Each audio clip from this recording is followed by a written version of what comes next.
You are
24 hours a day, 7 days a week, Radio Samoa streaming live on www.radiosamoa.co.nz. Your sprinkler uses more than a sprinkle of water.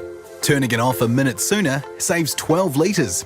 And if everyone did that, we'd save millions of litres a day. Now, we're not saying don't give your plants a drink, but with so little rainfall, our water storage dams are getting pretty damn low. Reducing our water use will help us get through the big dry. If we all go extra easy, we'll make it through. For more info, go to watercare.co.nz. O le afa manatuina le lima sanga o le ASP Polyfest i le Manukau Sports Bowl. Mai le aso lua e o atu le aso lima a Aprila o se whatasinga pitsili o na tele i le laulangi atoa. Ma o loa wanoa fo i lea e te mori mawina ai anga nu SS a le Pasifika. Anga iana i le Manukau Sports Bowl. Mai le aso lua e o atu le aso lima o Aprila. E te tali tonu ai. Mo pepa urufale pa o ma o loa taungo fie. Anga iana i le www.asppolyfest.co.nz. O le ASP Polyfest e whaasa ai se ava malosi. Paa po ni vapes. Wa ye nei le la le Bluebird Lumber and Hardware i Mangile. A wa fa tau molo a inga i Samoa. E mawhai ona whai umai oka o loa whauwhale. Pusa aisa o ngā umu TV moenga. Se tino forma le tele o loa ese. O fa tau umai mawhai ona tutongi le tātou ofisa i Mangile. Ai piki i whale o loa o le Bluebird i a pia vai tele po sa le longa. Walau loa le olua tasi 5 tolu fafa. Olua tasi 5 tolu fafa. Pe i meli le info at tlmarketing.co.nz Moni si Whamtalanga. Malo soy fua. Ol si fufonga Samoa, Radio Samoa, tasilima iwatolu amo. Se kia Radio Samoa. Usi mai alau whaafafonga. Telefon mai Samoa ya sa taitasi. Wa au mai amo oe ona o le langlango mai a le talofa voucher. Whai unga le vai aso o tātou mafuta i le tauarunga fōi o le ngā ruenga whaiwhai pēa, o si mai alau whaafonga o tala mai lo tātou o tanu. I le sevalia i nei o le whātou sanga o le pūlenga malo, a le whātua tua i le atua Samoa o tasi. O se tasi o na fuafuanga o le atina e na lātou fola. O le whātua ina leo se pūlenga fōu e ngafa, ma le whātou tonu ina o loa le atinu e whātou watu i whafo. O le astofil nei vai aso na tino mai eile a fuafuanga, ina utatala aloa ia le ofisa tu te tonu, o le pūlenga o loa awina atu i whafo le tātou utanuu, le Samoa Export Authority. Ua tu whaatasi lea pūlenga fau o le malo, ma le whaalap tonga le este te tausia le tunuu, i le ofisa o lea whaalap tonga le malo o lo i vaite le tai, e se so o lea ma le la, o le whaletupe o le Samoa Commercial Bank. O le teitai o le malo i te mai tei pālemia, le fionga fia mena ami mata awhana o tina le lipine, ma saunua fo ia te tala aloa ia lea pūlenga fau o le malo, o lona whaurulunga mua, o se tamali o le atunu na whaalawi loa, i le tausanga umavailo na whiriwhiria, o le fionga pouli Dr. Kennedy Faulalo. I le saunanga le pālemia na ia toi whailo ai, le mafuanga o le whaatuina o lea pūlenga fau o le malo, e pei o le whaateleina o fuatau whaatoanga mo o loa, pei o le ngausia o loa e au binatu i whafo, e ala le fso swani, e sui whainga whai whaatoanga, maire na o le ngausia leo tau mafa, whapere tūlanga o whainga whapisinisi, po le commercialization. O nisi o na ngā ruenga tau ave au tū, o le whaamao popo leo le tūlanga tau fiso ta inga le au whai whaatoanga, o le au whaatau o loa ma ilantou uma, o lo whaia au nanga mo le atina e ina o loa au inatu i whafo, ai mai se o le whaamauti noa, o lo iai se si o manga tāle whea ngai, mo le au ina i whafo o loa mai Samoa. O lea fo i pūlenga na te una ia malosi, le whaalau i loa ina o loa mai lo tātu o tunu mo le au inatu i whafo. O lona o te lenga la, o le pūlenga o loa au inatu i whafo Samoa, wa whaatu ina ia mawhai ai, o na whaafai fie ma whaamao popo, le au ina i whafo o loa ma au nanga, mai lo tātu o tunu. E lima tau sanga le umi o le fuafuanga, mo le whaafoina ma le pūlenga o loa au inatu i whafo Samoa. Le ua whaalau i loa aloa ia le tatalaina le ofisa fau o lea pūlenga tūma o tia le malo. E le ngata ina whaalau i loa le teitai o le malo lea fuafuanga o taiala, ai ua whaamautua i fo i masui, o le komiti whaatonu o le pūlenga, e peo na whaamau nia i se whaai unga le kāpeneta. Ua whiriwhiri ai se tasi o tamari i whai pisi nisi o le atunuu, e avea mateitai fono, o le fionga lea ia tu ia opo Andrew Aliki, a o sui o le komiti whaatonu, wa whiriwhiria i ai le fionga tu i Maseve Queen Mary a Sora Finau, o le fionga Pesta Peter Tone, o le fionga ia tangaloa Eddie Wilson, ma le fionga va ai kolone va ai. I le amatai ona wha malu le sorua le masina le nei o Aperila, malanga i le vao Samoa masaina i le to e tauwhaia ni visa urufale. Wa valo ia le veo le ava noa e tere aini whainga tauati na e pisinisi le vā, o tangata whai pisinisi saina ma tangata whai pisinisi i lo tātou o tanu. O le soluro le vaya sunei le solua leo Aperila, na tali malo ai le ofisa le malo saina i se whaafe, e sami ai le amatari o lea la asanga fau, o tau nuu i aiso tanga whaavao malo o atunu e lua, e peo na mai a saini ai le marianga talua nei. O lea whaafe le malo saina i lo tātou o tanu, na avanoa ai fo i male pelestene o le mafutanga le au whai pisinisi i Samoa, e whaia sana fulosanga, le tō wha lea ia whaaso o tauloa Sam Saili, lea na ia whaafitei ai lea marianga, o le a avea o se avanoa e sa iri aini paanga wha pisinisi, mauna i ai tūlanga tau whaataua inga o loa, i le vao tanu. Na wha leo ai fo i al te mai tai fono, o le komiti whaafoe o le ati na o te ngata tā whaua Samoa, le fionga tau ili a Lisa Stannenberg, lona whaafitei o lea marianga tau visa, o le auna i ai le tūlanga whaalawi loa o le tātu o tunu o i tutonu o saina, ma isi e tunu o Asia, ma whaato sina mai ai tū lisi o lea vaenga o le lerolangi, e malanga tāwha whao mai o le tātu o tunu. O le teimi nei, e na o le 1% o tangata tāwha whao po tū lisi, o lo malanga mai i Samoa mai Asia. O le tausanga nei, wa atoa i ai le 5 tausanga, o le whainga paanga whaavao maloa Samoa ma le malo saina. O le itu lau o le whainga malo o tūnei le foe, o loo whaasala waire li poti i ngana peletania i le sauninga, o sami ai le amataria o le whewaa i le vao saina ma Samoa, e le aini visa.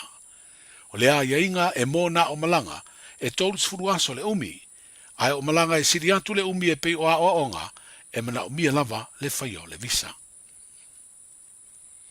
Wa savaria nei le se furu tausanga talu na whiriwhiria le tō whaanga whiri tō mai mano Sham leo, e a vea ma ofisa siri o le pūlenga o le mtanga aruenga le pāle mia ma le kāpeneta, ma ia tau a veina ai fo i le tofinga whailau tusi o le kāpeneta, ma o lea ua toe wha awau, ona se ei lea tamali i lea tūlanga tofisi ni o le malo, ina ua toe whiriwhiria le kāpeneta mo le isi tolu tausanga. O le tausanga lu afis furuono, na urua i ave ai anga whiri mo ofisa siri o lea mtanga aruenga le malo, a o iai le pūlenga malo a le vaenga wha upu whai, e pui pui a ia te tau o tangata. O le masina o manti o le tausanga e lua o lua, na toe whiriwhiri ai lea tamali i, ina ua se e atu le whainga malo, a le whaatua tua i le atua Samoa o tasi. Ma o le mai ai o le tolu tausanga o lana kone karate ia mati, o le tausanga nei, o le ua mai a le whiriwhiringa e tusa o tūlanga masani, i le whaasara lau o le avanoa, ma ua toe tusi a ao le malo i le tō whaanga whili, tō mai mano Sham leo. Sfurvalu tausanga o ngarue o ia le mtanga aruenga, a le pāle mia ma le kāpeneta. O le whono lona tolu whaavao malo mō tangata e mana o ngatu mau le lelolangi, leo lo au suia i le ai o perelini le tunu o siamani. O lo a wai ma le whaurulunga o le whaalap tonga le nua le alofa po le nola, le tō whaamata whaafasino utu mapu, ma suia le usunga whono mai nisi o tunu o le Pasifika. O se whono tanga e peo na whaeloa i le upenga te whaelangi le nua le alofa, o lo talanoa i nai mata upu, e wheso o ta i le whaale leia ma le si tio au nanga me wheso swani, i le tūlanga a wai o tangata i eimana o ngā tū mau, i ngā yo inga tau i tāpenanga i teimi o whaavlave matu ia. Stasi fo i leo mata upu na whaasoa ai le sui o Samoa, i le whono tanga, i le naunau ta inga ia a wai tangata uma i eimana o ngā tū mau, i a tāpenanga. O le nua le alofa o se tasi o whaalap tonga na lango i tāpenanga, o le whono tanga i siamani, lea o lo lango i eima le malo i oritana, i le te pena ina ma le whaatino ina, o le talinga malo mō tangata e silia le tasi le afe, o lo a wai. Manuia le whae ungo le vai aso, seifu. Ua na o le Radio Samoa se furulima iwa toru a mo e tautuaina o e ilangu ngana fitu aso le vai aso.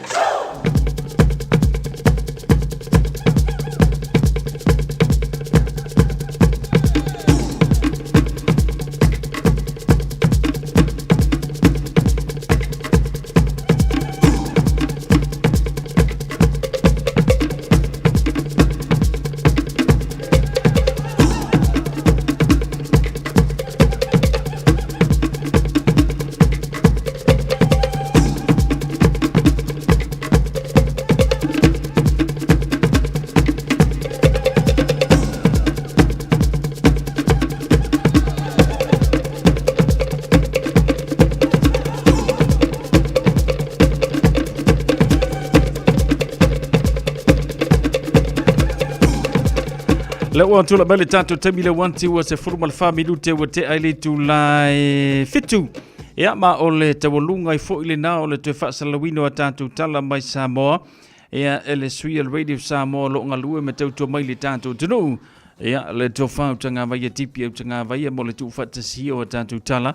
Wala wa fo ile whaafonga le tatou tunu mai la wa fo ile asonga fua. Ia se ia pa ia lo na so whareile ma le tawalunga. Ia o fe am ngaluenga safia ngai e malitato tenu le neva yaso malo le ngalue malo le fa malo lo si malo fo le tawatai e fe am ngaluenga pe ona ye tato e wi na wo faisi mamafa ma palasio timunga mo tato le ne yaso mai la vai le taia fa nga solo mai le afia le sole au te vai etu sole o le ko uki kama fu ika we ka ko mo timu ma kamalanga kwa le lo ar ke mi umai le la wa ye le so ia pe ona to ulu le timunga mo tatou le so ia ai le tio fo isia o le ua matan tatou savalia le tau malulu ma le suinga o le taimi o le iei tatou le aso atai au pe ata le lua le vaveao le aso sa lono winga au ni ngalo ia te oe o le taimi le nao le asu ia tatou taimi le a koe rewind pe fo le mea koe rewind koe fo i kako kua kasi le kuna le la kako koe solo muri iei kua ia pe ata le lua o le vaveao le aso sa lono winga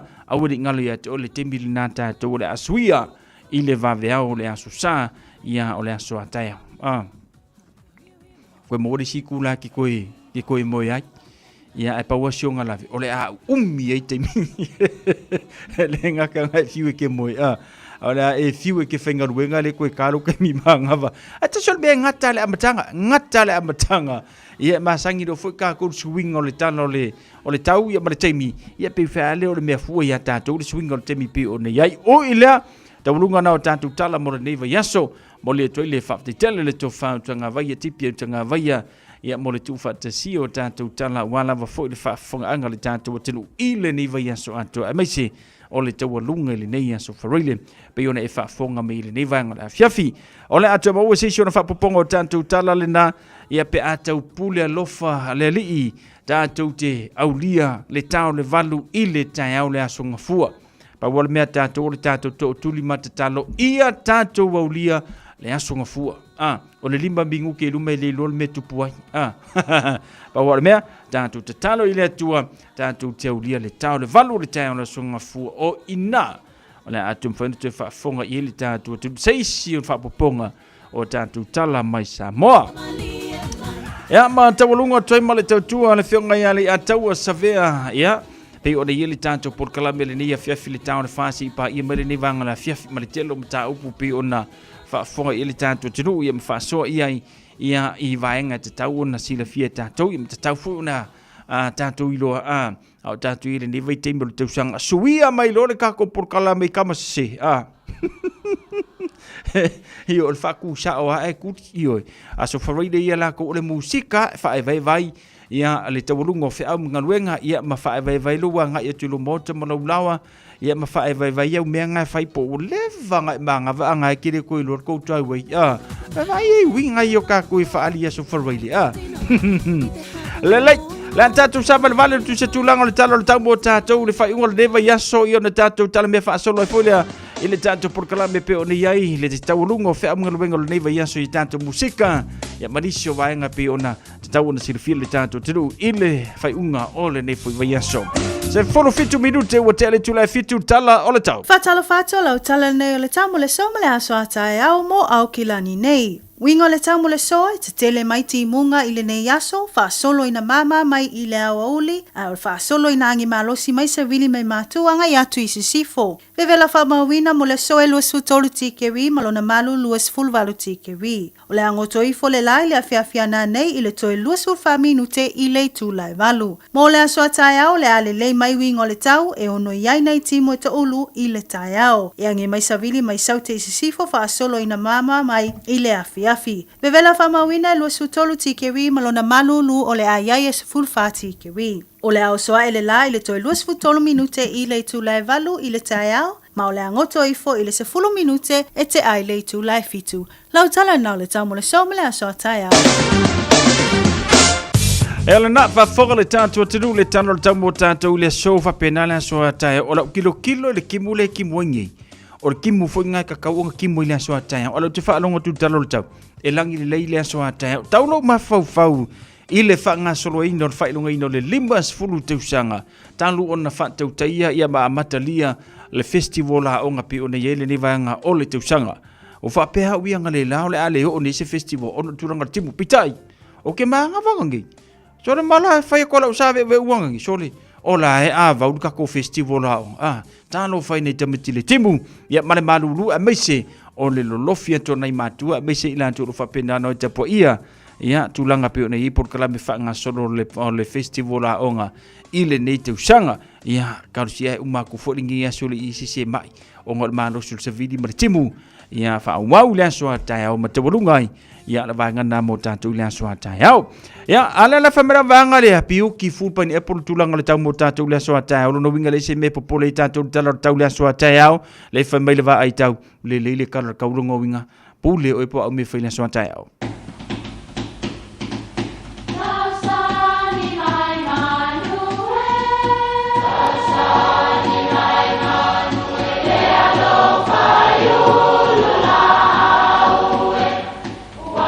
E o whanga manu i ululu o la au, awa e whawhanga i funga o la au. A o le tangata, e whawhanga i upu matala. O le mawhileo o alanga upu mamuanga ngana Samoa maona whaapongai, e a fua i lona sio mianga. O lona lea sao i le whaatufunganga o le iloa whaale aso, mai le tautua se ia o ina pule. O alanga upu mamuanga ngana, ua lantou mamanuina le tō whamanino a Samoa, mana tua fo'i, e tāo fitau muli le atunu. Ua toe tuli tua fulu whaia o le loloto. O le upu nei e whape maua mai i ua uanga tautai tua au i pō masina.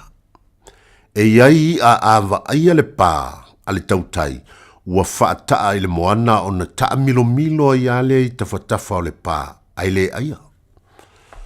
Muli ane ua aia le isi a, ona toe tauturi ai lea o le fulu, a ua le maua le i alea. O upu e masani o na whaao ngā, e tau whaamatala ai le mea ua o le whaatamala. Po le whaatala le, ai mea ane ua toe manao iai. Na tilo iai manau ma manao iai. Ai muli ane, ai pe i e musu e whaise upu. E pa isa ta milo a fo lele ai te ilo ua maua leisi. Ona te ilo lea ua toe manao iai. Lea o ngali ona toe tuli tua fuluina se mea e pei o le fitalainga i le ngata i fale. Na e va aia iai sa te taua ona e faa o ngai na loa. Manuia le nei asi.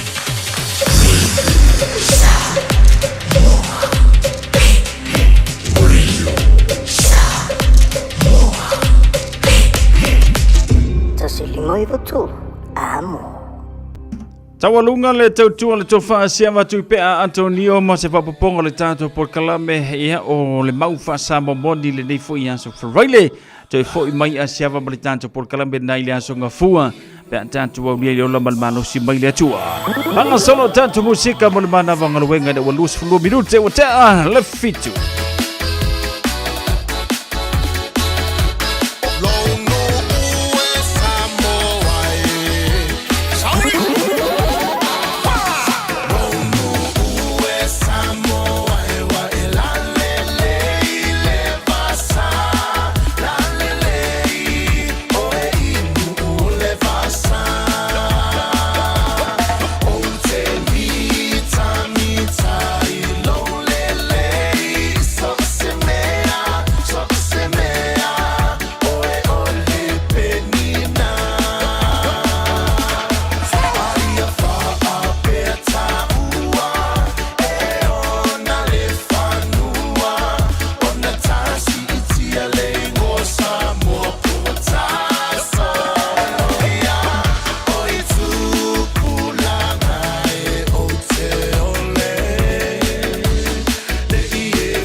teine Samoa ya mala le taina o le sua le palua vama le sula tonga ia manatua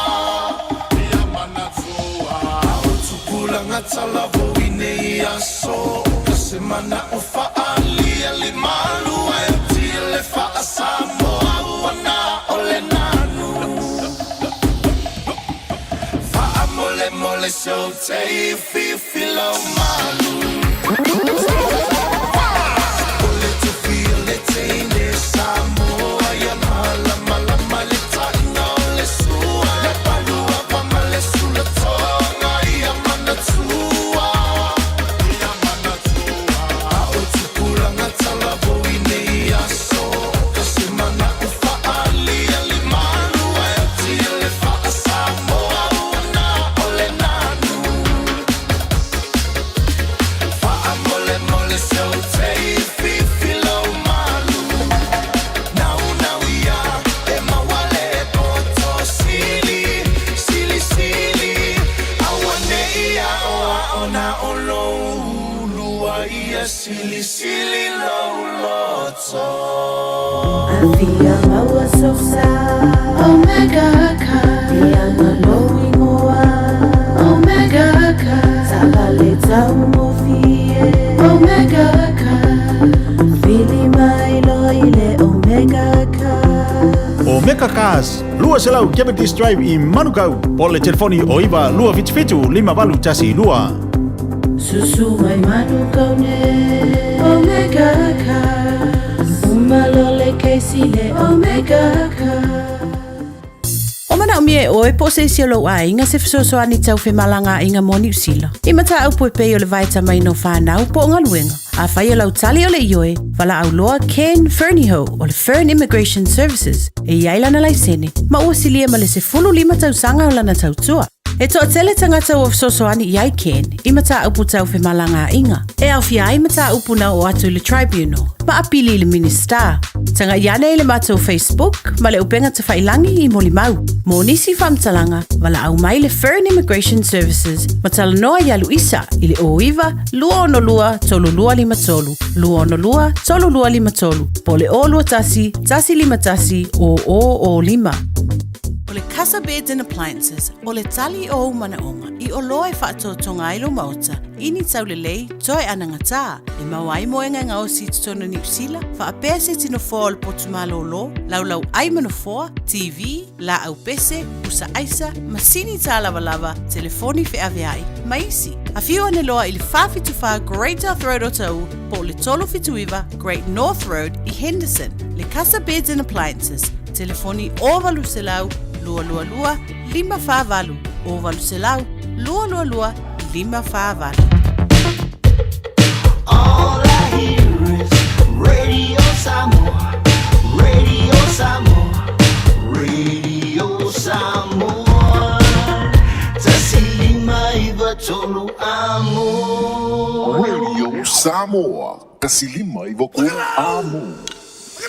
Lawa tula mele tanto taimi le wanti le nei vanga la fianfi luas formulaiva minute o tele tula fitu ya au ye foi tanto ile fa mai no fa au mangawengo le nei foi vayaso ato foi male nei yaso forile anga ia tu mount malawa ma lo le ngalu lue ya ma lo foi le tawa ta i fa au mangawenga pe o nga pati tanto le nei vayaso le ngate le au ngalu lue lanto foi sanga fa manai o tanto matua ya me se lanto foi sanga fa mamorina ona i fa nau le onga ma no fa ma lo si ma no foi ya le finau le nei foi te sanga ya le i tiute fai pe o na masani ai tanto ya la se fala ile ai io o fa ku sa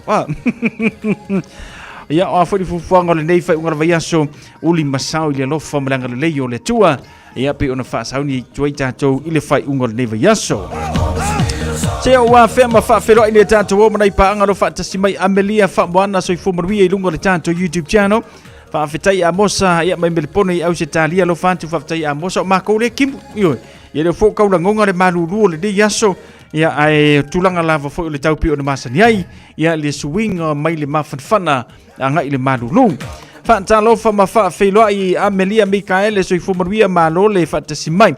Lucia Sauso mai siri au se tānia whaatalofa atu Lucia ma lole ngā lulue le neva yaso. Nicola Ulu mai siri au se tānia whaatalofa atu Nicola Ulu ma lole so I fumaruia manatu nei. Yele ngalele o le tua ia te utou i olo lala ma papa au I au se tālia.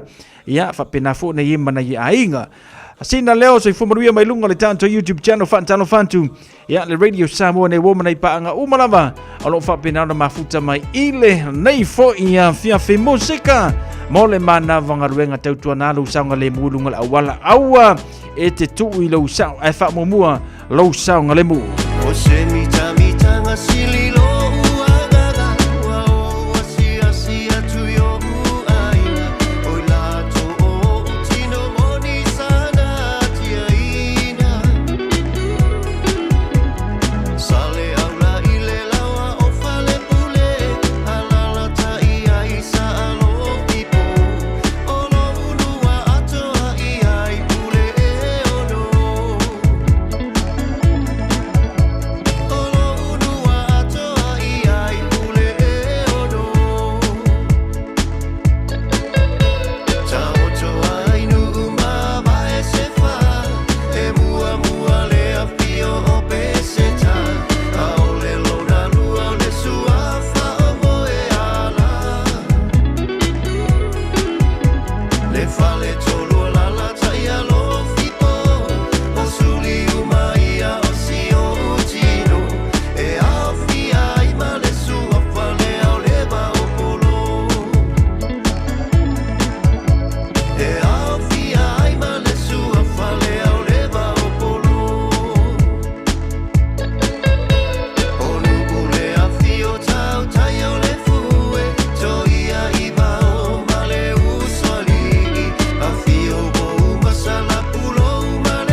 Let's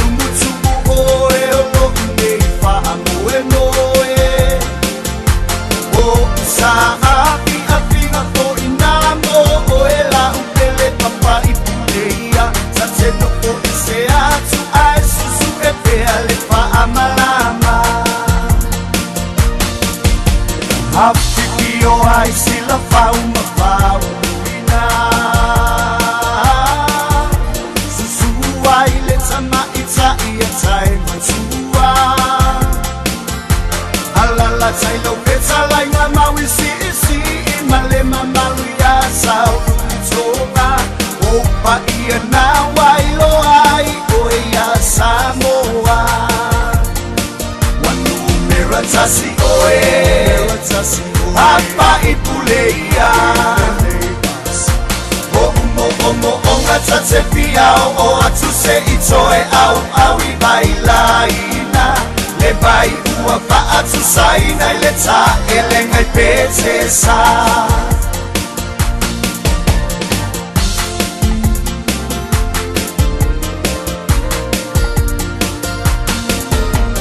Papa ua tusia oi talo Samoa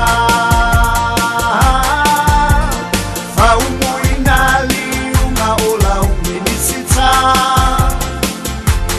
Fau muina tau fau ia tati pangai le ngangana Samoa Oni matati aele na wa uma e tangata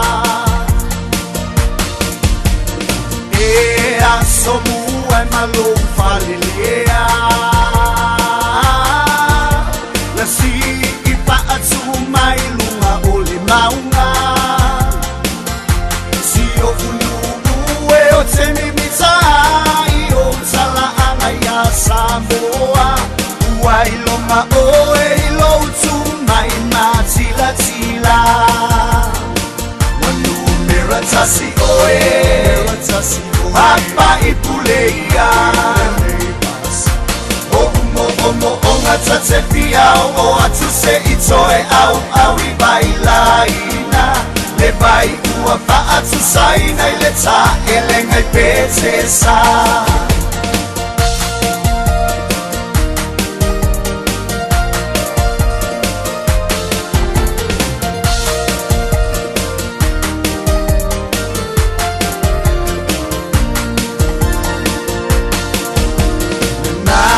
Lava ole lo toyo tapa asino mana Le malu o bailo ale ingoa ole toa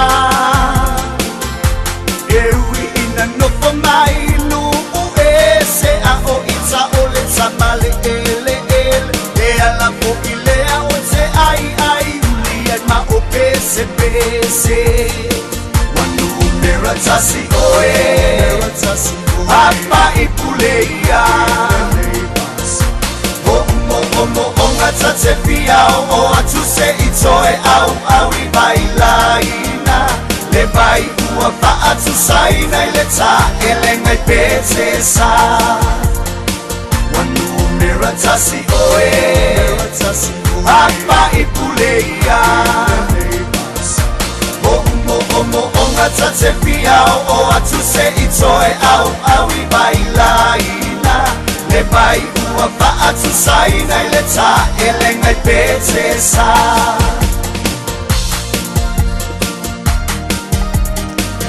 Whawhiwhianga mo tātou mai le sunga ia sive vainga walesi ma vivi inga le whioanga o papa I puleia Motu tele sala whai le ngata fo le siu fonga mātango fie E o le sia uso Ia pe ona ye musika o le nei fuivanga o le fiafi betiki Se mai a tātou whawhiwhianga o le nei fo ia fiafi Se uso ia semi atoa Ia whapena foi lau kamo DJ Crazy Ioi, esering I kamo Crazy Patalo fatu Queenie Savelio Malor se fumruia Sina leo, whapatelu whata simai le tanto por kalame Ia male tautua le Radio Samoa mo musika o le manava o ngā luenga Ina wata lus frumiruto na talo le tuleva Nofo pea matangi na ua e alu Wale mawhai na e nofo mai Se o ufai atu Tele upu matala ua e talia ina Waso wai le fa le mafutanga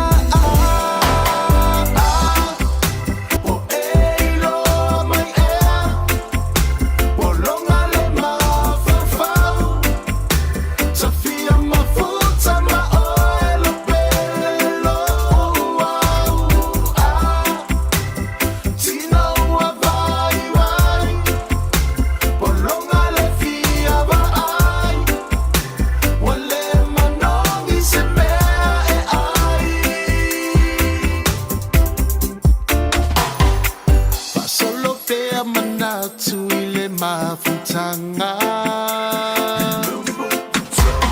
Ilata ua fengainga Le lupa ua lenga ngana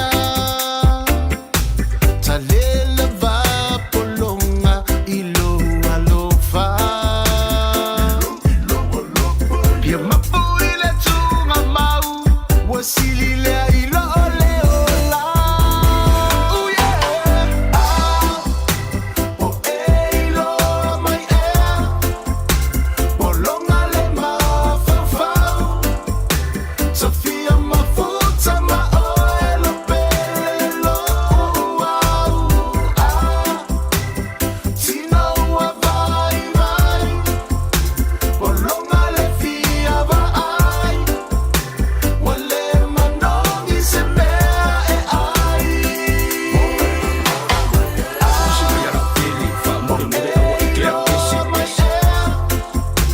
Polonga le mafafau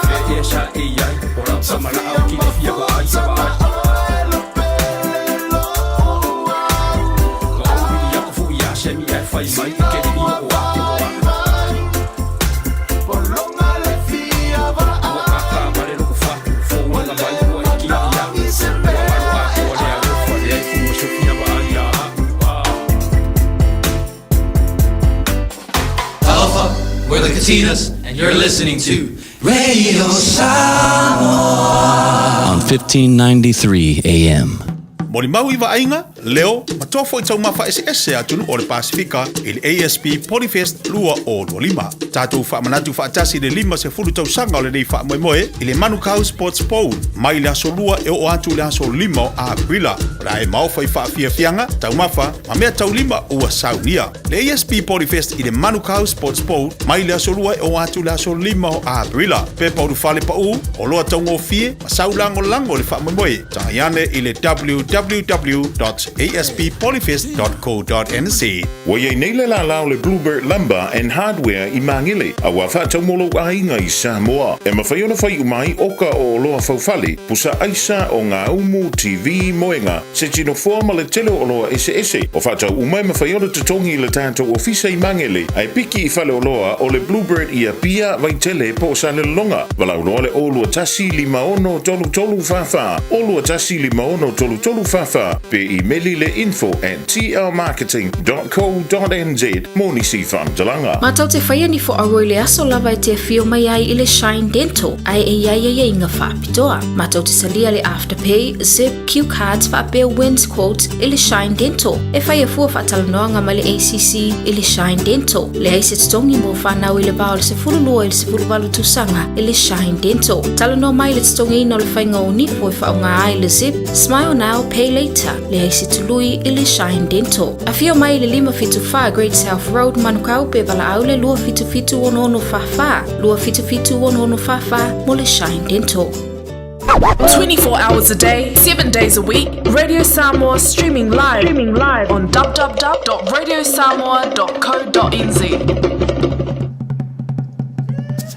Lewa tula bale tanto taimi le wanti se fulu liba minuto na ta leo le valu ya o foi ngalo le tanto tenu tale tu le valu o le tanto por Columbia le pray for you por le tatalo mo o pe ona masani ai ya le tautua na itina ile ta le valu ya fia so Friday o vai yaso te tasi o ana ya tanto fa asile silanga le tenu mai tau ya ona fa nga solo le ona musiko le ya fia o le taida le valu ya ona se atu foi le na itina wa le tanto por Columbia o le tatalo mo o pe ona masani ai tanto fa asile silanga va filfili ma le tanto tusi o le songa awa ni ngalo sa lo mingo le tusi le songa fa tasi ma le lo mingo le va filfili e mawai fa no pengo Samoa i sifo tutuila mamanua o nisu tala tu o Samoa wala nga upu o le batafa yo ya le matai le faingo le fa lave pe yo le fa poiponga o le maliu o le usingo ainga fesile fa inga o Paulo si i fa alo fa la nginga o le kalesia ma le tele o le ngangana fa alolonga fitus funtala lo tau na lo official lava le Radio Samoa le tolu pa tolu ono Hopeful Avenue Manukau e te mawai bonisi fa matalanga mala au le lua no lua tasilima iva tolu lua no lua tasilima iva tolu ia pe tanga iane i le shop Radio Samoa.co.nz maua le iai ia mawhai mai iesa o kona ia tātou tusi le na i le nei fo i taimi o le tausanga pia whape te momia. Mai se tātou whaasilsilanga ta ma whanau le nu o avao. I le ava ma le whaaloalo e te tawai mātou te wala awatu ai i alo ma whanau o avao. Fia maua se tātou whiro inga i le aso tōna nei aso 5 Aprila i le se fulu i le tai au. O le autu o le whiro inga o le malumalu o le tātou matanga luenga me tu tisi a vau ma le tausala online e pei ona iai le whamoemoe i le aso lua se fulu ma le 5 Aprila lua o lua 5. E whaia le tātou whiro inga i le aso tōna nei i le hola le kalesia me tu tisi manukau 5 se fulu ma le wha Trevor Hoskin Drive i Riwi Manukau City. Fa mole o le atato maua se whiro inga fifia i le naso whaftai se nia Reverend Ngatai Masau, Reverend Tawa Lavea, ma Reverend Samuel Ulene, le tato whaasila silanga le na i le nei fwoi vaenga le fiafi. Pea langa le paunga o whaasila silanga le utanu mai e tia umanga i kele. Ia e lua tato whaasila silanga le na pi ona iai, le tato porkalame. Ia male tautua le Radio Samoa Sfuliba, i matonu amo. Ta fatalo from Fafelo i toia Amelia Mikaele Tina ngawang so fo marwia Tina ya na mai fa mga wenga le neva ya so fa mo sa marwia le lofo le tua ia time to relax male relax Quindi Savelio so fo marwia fatalo fantu ile ne fo vanga la fiafi la ngata fo le to telo ne tanta wa mapaanga mafuta mai le ne fiafi e tu pupea ia su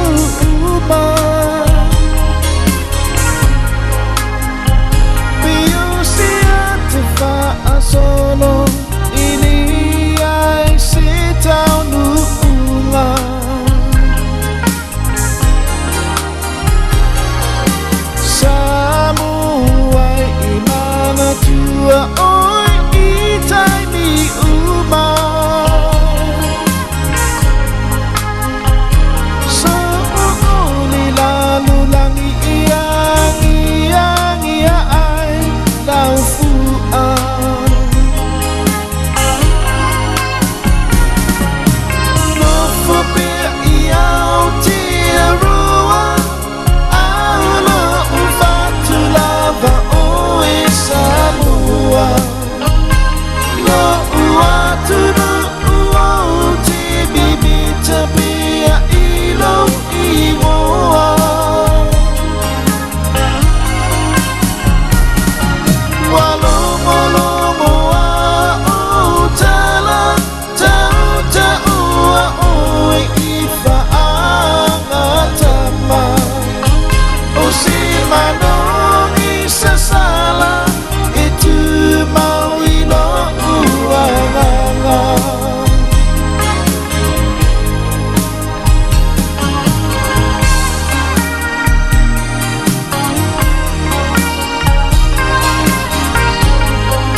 Ilo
Ole si fonga mātango fiele na la fai pesele ngata ula, male pesele na fai mai e sili lava Samoa. Yo e moni e sili a Samoa. Yo tātou lewa motu mai male taule le neia tunuu o le nā tunuu o e au mauai. A fai mai upo pese sili lava Samoa si o tātou atenu pele. Ia ewi fai ai mero tutupu ilau whanu o le tātou atenu o pe o na tātou nofo tatalo i pe le nei teimi. Tātou tuli vai i le atua i le nei teimi. Ia i le tatalo ia onisi wa anga pongi. Ai ka kova ai akua i le o ia se suinga. Piwa whakekele inga. Au le ki ngā inga kukako i kakalo makuri vai. Ia olono winga. O le tau le vatu. Toi ono minute. Ona i whaafonga mai leo le whaapoponga le tātou porkalame. O le tatalo mo oe. O le tatalo mo oe. No no winga o oe le te fia mo mia se tatalo. E te tauona e mafuta mai le tātou porkalame pe a tā le valu. Nei vai aso te iloe tele nei wha fita auli sa fita ia i ma oe. Le ngate tutonu o lau ainga. To tonu o lau ngā ruenga, ia po whea lava se isi mea. E kua kua i o uruma fōringa ki aporo. Wa le iei masau me whai, wa le mangongi iei masau ai, i oe. Wa le aulia i ma ofu a onga ka maiki, wa le whai i mase lanta re koia inga re ngā ruenga. Ma fua mai. Ia wa lua wha awo mare me ka ura ki aporo. Kera ora me ura ki aporo. Ia wa kele ar keimi, kele au isi teimi o tātou tua, ia ti apolo. Au lai mo ele le iar ki apolo, ia le ase se olo kea. Ai ke alu fua eu le o ki apolo. O mele ngai ala inga ke i mai lor ki apolo. Fa pero mar ki apolo, oi kalo fai sia uo sau, ia mo leva ngu whakarikari o kia ki oi. Nga lua uli male mare ngā ki apolo. Ile aso ngā fua, aso lua, aso lulu, aso kofi. E ke alua i le whale sa le aso, i le loku le aso sa. O ngai makua i mawhanga le lua mafukanga mariki aporo. Me rale ngai le ngala unga marifife au le aso sa. Arawa amaka unga ngingolo uru wa amaka ngai moe. Na unga lo marifife au lo le whavavau. Se ilunga lo lima pe afa pe ke fia alu le ola e whavavau. Arawa e moe. Me akor fife au, soli. O le wa moe kanga kare. La wak si umai lunga li mor ikale si ale lo si ia li mor kanga kare. Te kau ia le ke i fora mo me fa me lo fa au. Si la lunga lo lima pe fialu. Ile afi e fa vau. Lunga ma lo lima. La o lunga lo lima ma fu mai wa moi ko kongo farsa. O se fa ngonganga kele le ngale fi au. Fa per fi au le mo kanga ka fa pe ko kongo nga ikale si. O le ma ngai o lau suki ngai ke la kuma oile lo. O lau pule kasi. O se vai pa o oi ko kongo farsa. Mau lipstick mo kwamba ngai o le ila. E la ku e mo farsa. Oi awe e. Lona winga awa ne ngali ate. O le tau le valu. Tanto por kalami o le tatalo mo oi. A fa pia o e. O fitia oi fa no noanga o le neiso i fuanga o le malanga le maliu male oti. Ia. Kero ole upuretusi. E sili mamao le aso e te oti ai. Ioi. Mai lo le aso e te fa nauma so i fua mai ai. E fa pea kai kai or sa onga le me sili le aso ke fa ngau mai ai. Ia wa e kua ke aku kanga ka vakua me alofa ma vakua ke ukusi. Au le aso ke oki ai. Ma le aku kanga ka ai ma o ma ke ukusi. A famele talo le tu se sili le aso e te oti ai. Nai lo le aso e te whanau mai. Ala whala wai ke le kakola unga tina lo whatasi mai o. Ioi nge ke wo kala unga ko ele i wha e aso kofi whai au. Ioi. O le ae whakari se i se koi kiki. Ia, awa pēr whai wa. Anu ni ewa i aso maua i mai o le tino. Mai anu le fō mai mai au whala au. O la saukanga pepa whala au. Ia o le longa se ko inga whala au e ke ingu inga re neva i teimi o whala au uli, o whala au papa, o whala au la umi. O isi whala au e ululi re si ku, e mumu re si ku. Sole. ele mawhai lava kako. O kau se me kau inga ko koma i eo kako kinga. Ale ke le kupe la au whaifuala au. Se linga tali i seu se tali. Orkali, o le to tuli, matatalo i le atua. Ma vai le manga ia. Ia, a fa pea lau e fiu keru foma. Neva yaso le maua se. Fa siringa ma rosi o roso i fua ma lolo inga. Ua i nei le au tau le atua le wawai au. Wa ye le kako sui momo e le ngia fia filanga la. Ua malanga kui la loi i Wellington e pasta palepa. Ioi, sa matu ngā lulu e wha kasi. E pasta palepa e wha fonga mai. Ia, anga le leile atua ia te ortina. Ioi, o lea e wha ngā solo le tātou porkalame le nei a fiafi. Ia, ma nai tina po le au tau le atua o whatasi mai. E feso soani mo ilanto uma.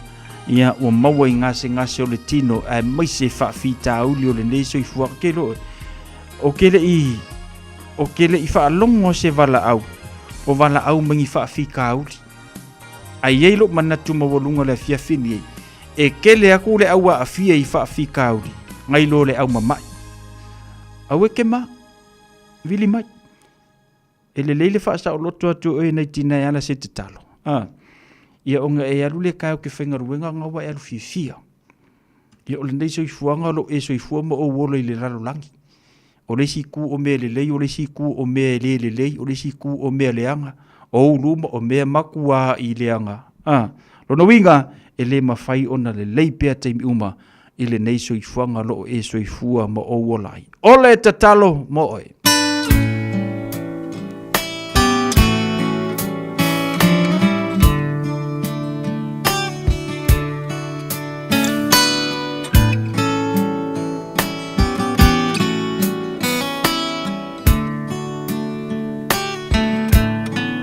Mai le vavau I le whaavavau Tu mau oe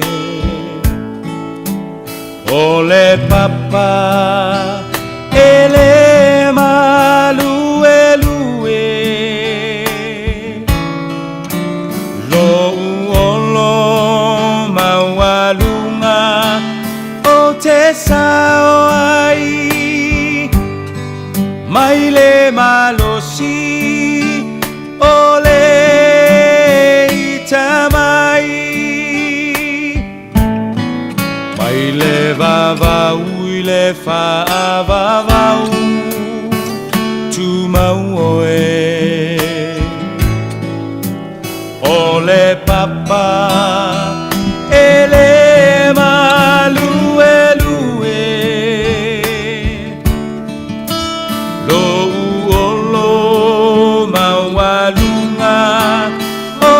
sao ai mai le malosi o le itamai lo uanganga famanu mafafetai o le atua o le vavau na te mau oe si ia e lo leo malanga elelei oe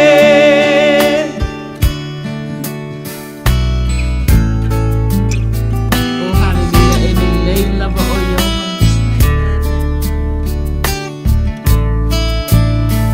Lulu e mea uma moau Silafia e ia o umanatu Le tua le maunga, le tua le vanu Bua bua pea O lo lelei mea uma Lo uanganga Famanu whawhetai o le atua o le vavau na te mau oe si ia e lo leo malanga elelei oe lo uanganga Famanuma fafetai ole atua ole vavau na te umaoe si ia e lo leo malanga elelei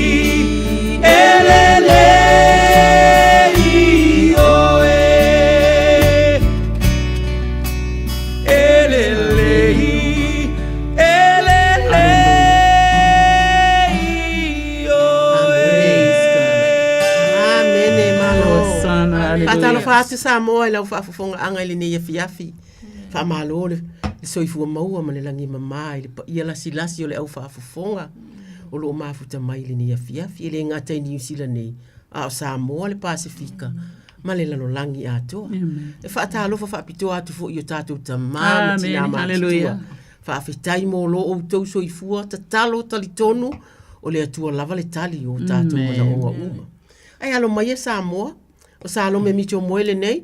So sang se yuli politi o atoa talo fa Samoa. O masa iwa misi pasi. Ma se wha opoponga o la tātou polo kalami. O le tatalo mo oe. Hallelujah. Tātou wha lata atu i le atua tatalo. Lo mātou tamapa i ai. O le nei a fiafi ua mātou o mai e sa ili malo ia te oe. Awa o mātou mana o ngā umalava ua mātou iloa au noa maoe mātou te le maua le fia le manuia ma le whaataunuina o mea uma mātou te mana nao iai leli ie awa ua mātou iloa au noa maoe o oe o le atua mawalunga se ia o lava le atua i le mawalalo e au i ai. O awa fionga, salamo e lua fai upo se fulu. O le nei, tupue, ia o tau atama mai. Ia o ina foi o tau. Mawha masino o le lalolangi. Ia au auna ia Yehova. Ia fia foi malinga tete. Awa, wa ia fetalai, o le aso nei, na o whana wina ai oe. Ia e whai mai ia te au, ma o fwa ina atu ai lea ia te oe. A mene lo mātou atua, awa, amu ia ila tau uma, o e wha atu atua ia te au. Whai mai, e te pai mai, o na o a apa atu lea, tau te sa ili mai, e maua au. Aleluia.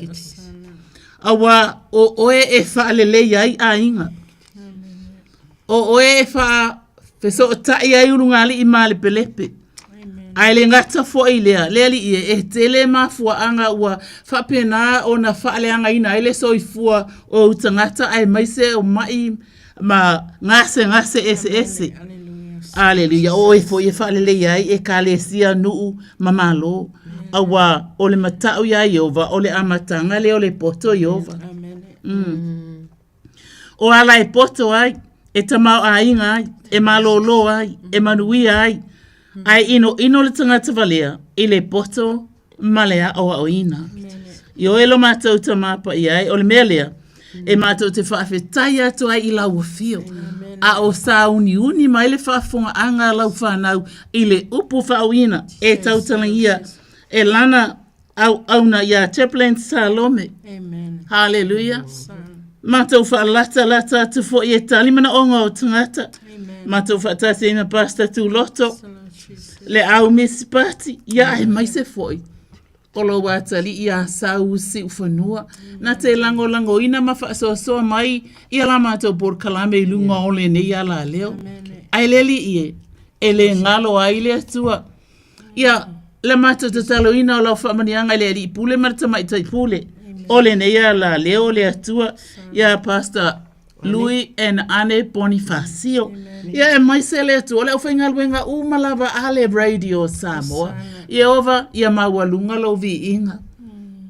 Ia so umalava mātou te o atua ia te oe, awa e ole mana, e ole vi inga, e ole whanetanga, nei māso uma ono Yesu. Amene. Amene sanga, whaftai. Whatalo whātu. O se whamalosi mo i tātou li nei a fiafi. E whapea.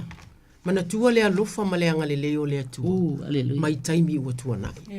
O le tātou tu si whaitau. O le salamo e tolu se fulu. O le a whapea. O le salamo le nei a le tupu o tāvita. O lana vi inga i lea tua i se taimi na anga salai o ia. Ua matua o se taimi ua matua nei le o langa o tāvita. O toi tō mā natu o ia i lona o langa talapu. Ma o se taimi o le tele o lona mālosi, sa ta mao a inga o ia i so se mea. Ai ui lea, e le i tonu o nā ala uma. I le nofo a inga tupu e sifulua sifulutasi. O lo tu si ai le wha o so ina e sa tani ia tā vita. Ia whaita wina le numero tangata o Israel uma. O ta ua mai e i opo lana taitai ia tā vita. Le fuai numero tangata uma. O e ua uma nei na whaita wina. Na sila mai le atua. E le i. O toa tā mai le atua. Ia tā vita. O na ua fōlinga. Ua whaalango tā vita e le mālosi o tangata. Ua whai mai o apo. E fia afe ma afe tangata e ei pelu o lona winga. O le au talavou. Tangata mālolosi. E tau o le tau alava. Sila mai ova. E le i fia o ia. Whai mai nana. Na tupu wai la le mea le nana. A wina mai le a ngelu i tangata. Ia sa tele tangata na oti. Ona ole mala ia ma ua fistala i atu i le angelu. Ua futoe sila le atua ua toe sala mō. Whai mai ua sala mō le atua. Sa moa ono sa i mai lava. Toe sala mō le atua i le va ai mai. Ia wata alo le angelu e whai le ngalu e ngata tu uati. Ia ona tā ofi loa lea. Whai mai tā vita le salamu. Glory to God. Le lau whai tau wina atu la nai whai upu ia. Whai mai. Ia o vai. O te vivi i atu i ate oe. A ua e whaaya ina au. Wa ele tu ina atu ia wa ita mai ya te au. Ia lato mita mai ya te au. Ia o vailo ua tua. Na o walanga atu ya te oe. Ona e wha amalolo ina ile o wa wha alongo. O mea lelei umane ina whai. Ia o vai wa e avae ya te au aile tuunga mau. Wa e wha aula ina au. Ne ia o waluifo ile lua. Wha mailo ta vita. O tau na. O na tangata mi o atua. Ia o tau pepese atu ya Iova. Ina ia o tau vivi i pe a mau. Pe a mana tua lona pa ia. A wa olona to asa. Fai upe lima. A wa olona to asa. Wa se emo le mata lea. A olona alo fatu noa. O le ola lava lea. E a feane. E a feane le tangi le a fiafi. A le alanga fiafia le tae au. Ia. Se ufai tama le soi pule fai mai. Na o fai atu lava au ina ua o manuia. E le fa anga i tia ue o le fa avavau i o vai. O longa lofa lava na e fa atu mawina i le maalosi i lo umaunga. O e li liu ese o fofonga. O na o atu vale ai le i o vai. O o alanga atu i ate oe. Ma o ai o i atu i ate oe se ale. Se ale au ngā o lo utohto i lo waluifo le tunga mau. E vivi i ele i ate oe. Pena te fa ali atu e alo fa maoni i o vai. Ia e whaafufonga mai. Ma lofa mai ate au i o vai. Ia whai oe. Mo ofiso soani. O e li ua lo utangi tu i le siva. O e tala e se ina lo i e tala. A e fusia au le fia. Ina ia pese atu ia te oe lo ua malu. Ma lele mapu. I o vai lo ua tua. O te vivi i atu ia te oe. E whaavavau lava. O le wha malo sile na mo i tātou. Tātou mana tua te ato wa tea. Le alofa o le atua. O le atua o le vavau se i o le whaavavau. O mea ua uma o na tupu. Lona wha malo longa. Na ua le leile mea ua e iai le nei vai taimi. O mea ua uma na whai ele atua. E toi wha aola ola mai fo ele atua. I o le aunga le nao se wha malosi. o wane i ngalo Glory ana to God. ngaluenga a wai o soilo ta fia fia e o soilo ta oli Amen.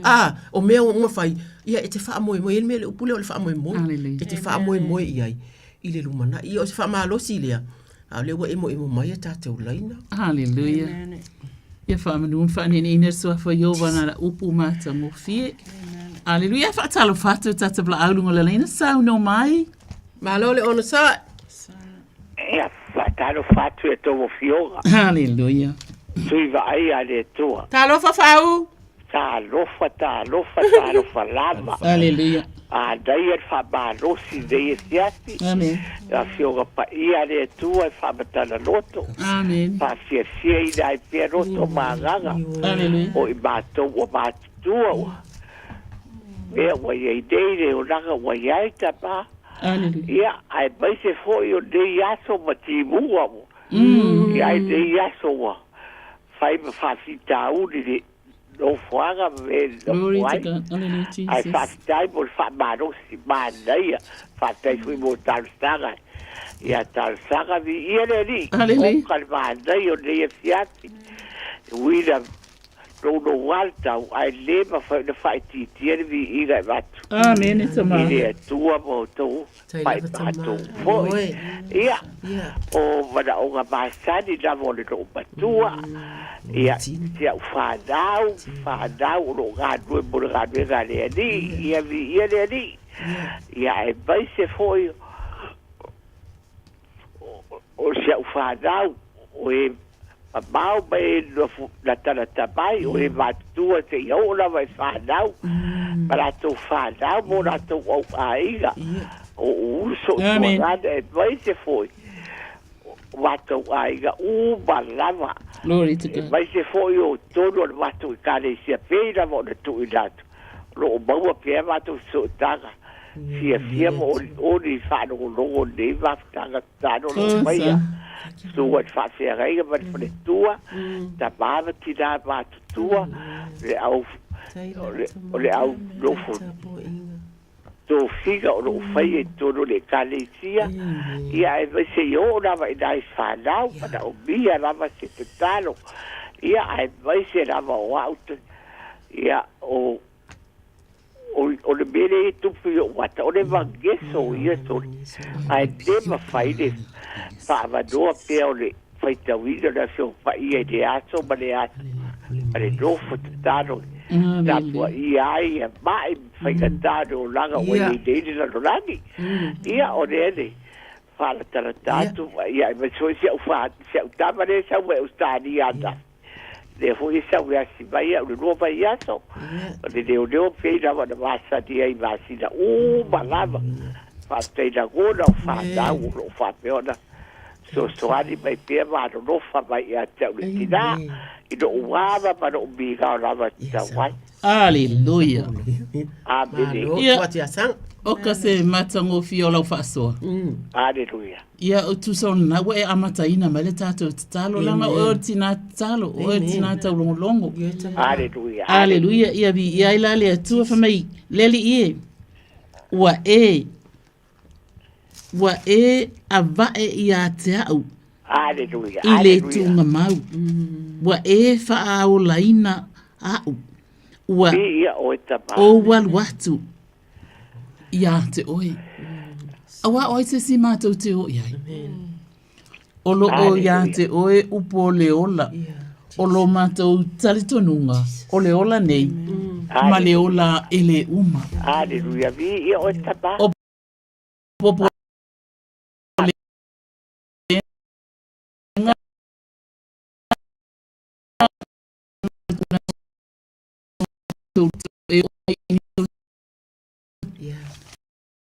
Hallelujah. Yetu.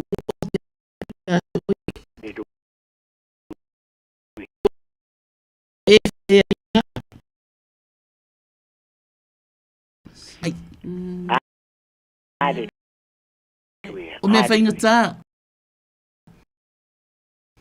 O me tau whaawa so mai. Hallelujah. Hallelujah. E o tina.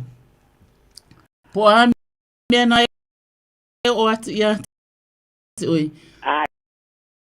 Ai o mautonu ina ai me uma e fa leve lave i le tino tinale nei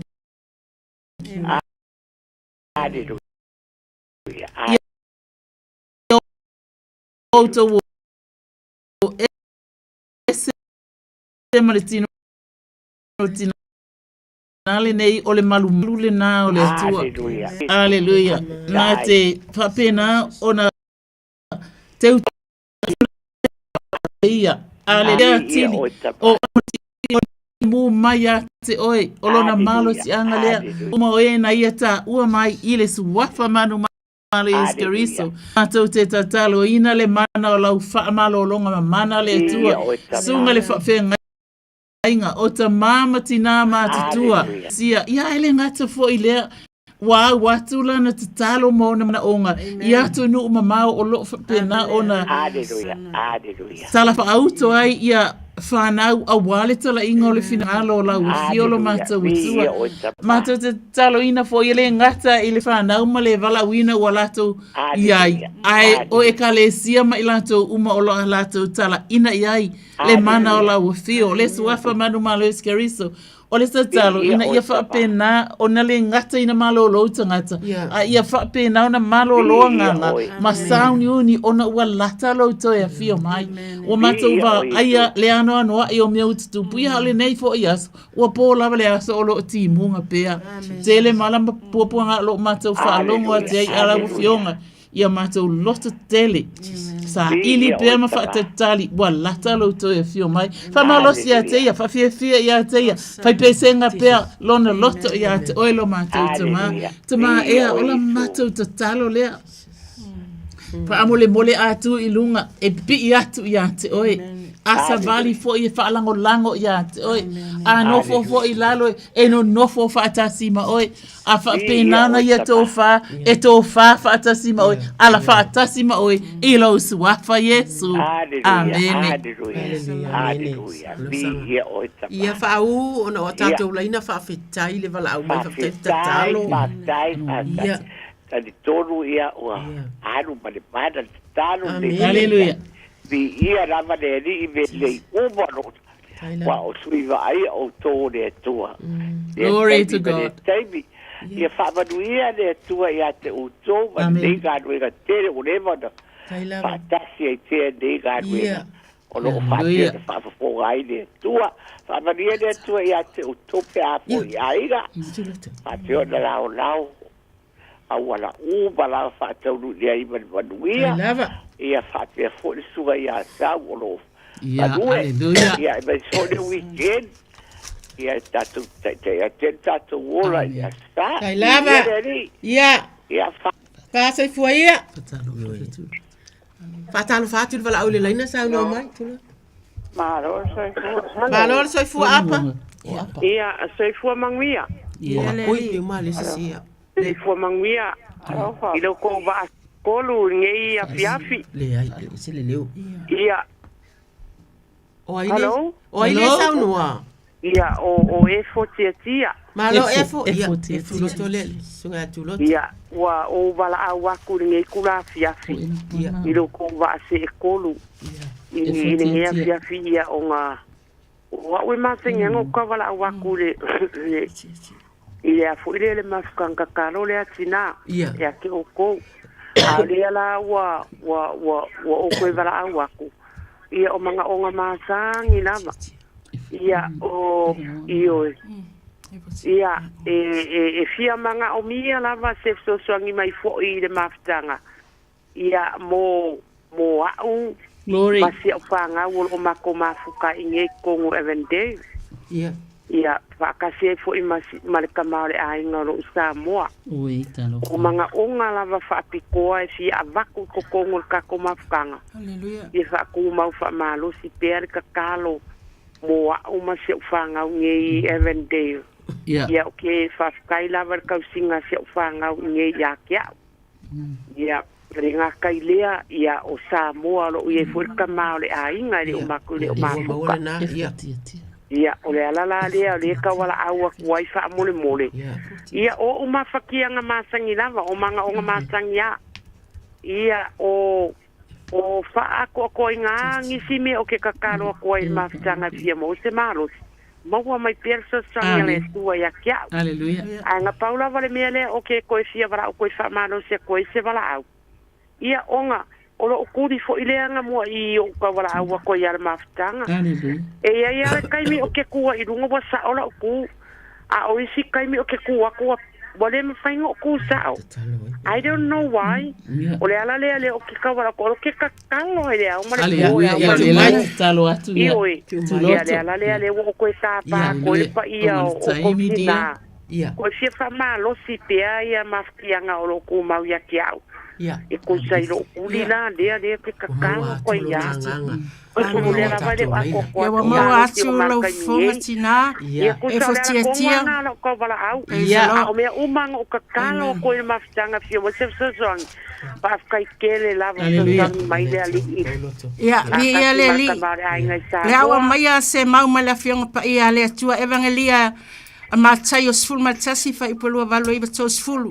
Kia talai Yesu, I o tō o mai a te au, o tō uma e tinga ina maftia venga, o a ufo e malolo ai o tō, I o tō a moino la wamo, ma I o tō whaoa o ia te au, le anga malu ma le loto maua lalo, o na maua le mala, e o tō le malo longa o tō nganga, vi ia le atua, le suafa manu malo Yesu keriso ma tō siti atu ai le tina, ia ofa, tia samawa e sila fia mana onga le nei tina e wa mato tu fatasi sista u e tasi matu ina atu I ate oe le formai tama siti atu lo afine wa e feta laita ma Aleluia, a fai mato te ole atu se mei loingoa, e te fai alava, witu ina atu I ati, oe o le whamalolonga, oe o le mana pa I atu lau whamalolonga I le tina, I ona tuli tama, oe o lo I ai le whamalolonga, pa I atu I ona tuli le suafa manu malo Yesu Keriso, mato te kalemi ai lau upo le ola le nei afi, wawa umana e feta lai, a fai mato te ole atu se mei loingoa, e te fai alava, tu ina atu foi le tama I Samoa, malutia, na soifua eu awanga le lei pui malutia ia mai le ea I Samoa lo mato tamasu ina atu foi le whanau o ainga uma le lei tina tamawa mato tu ina atu I luma o la wafio wawa e feta laimo I mato ia mato sa ili lo malo mala wami o tolu ona e wha popo ina ia aile o ia mea uma mato te tu ina atu aile ia fiafi le wha malo longa mamana ia te oe wha manuia ia te oe matama male nofo alo ma ainga tama ile suafa manu malo Yesu Keriso. Amen. Amen. Amen. Whawhetai e fo manuia tele oe male ainga o no la tātou taimi. Ia whawhetai mori ako whawkaikele lava no ko wa. No ko sa se koru. Whamanuia le ali I le upu ngea fiafi. I whapenga fo I o ngā ka ape ngea fiafi. Ia fesosoangi le atua ia ke o kou. Whapenga fo ia ke o mare whāngau. Ia o ke whapenga ko le swafa Yesu Keriso. Amen. Amen. Amen. Soifua ia. Patalo fatu wala au le laina sauno mai. Alo soifua. Malo. Apa e nunga. Ia apa wa mawatu sauno ia. O kami aku ku e se kai ka mala le pe e se le ai le wa mawa o apa le wa ia lo taimi ono sai mai. Ia pa kai lava. Ia. Ia e mo lava abaku I ma o me se o ko rua. Nene. Se wa inga foi de a kokoro ko marosi. E o mai o ro kua o ro kuri. A pe me a me se ro fa kari foi ka kokoro maka. Amen. Ia e ko wa foi a kina. Wa de ba o ko e moenga I ro mai. Ia wa de ba ko pe mai ro fa que coiare vai por real me o me fa pe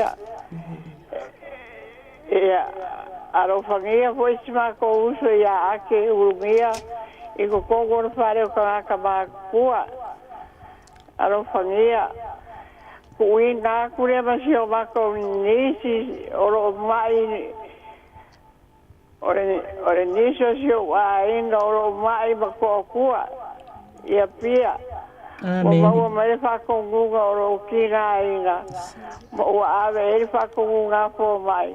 Ele ko ya nga esko fiki. Amen. Ya fa ya ku yeso o korua.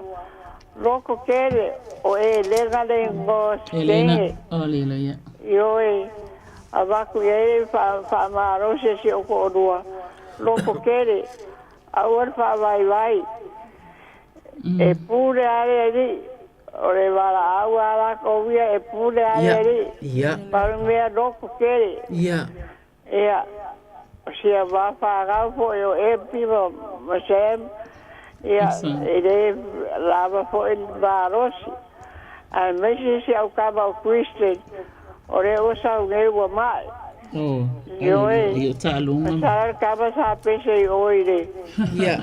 Amen. Pese ia fa yo kaba. Ia. Ala onga. Ia tu mai. Na o sa o fe mai on kinga.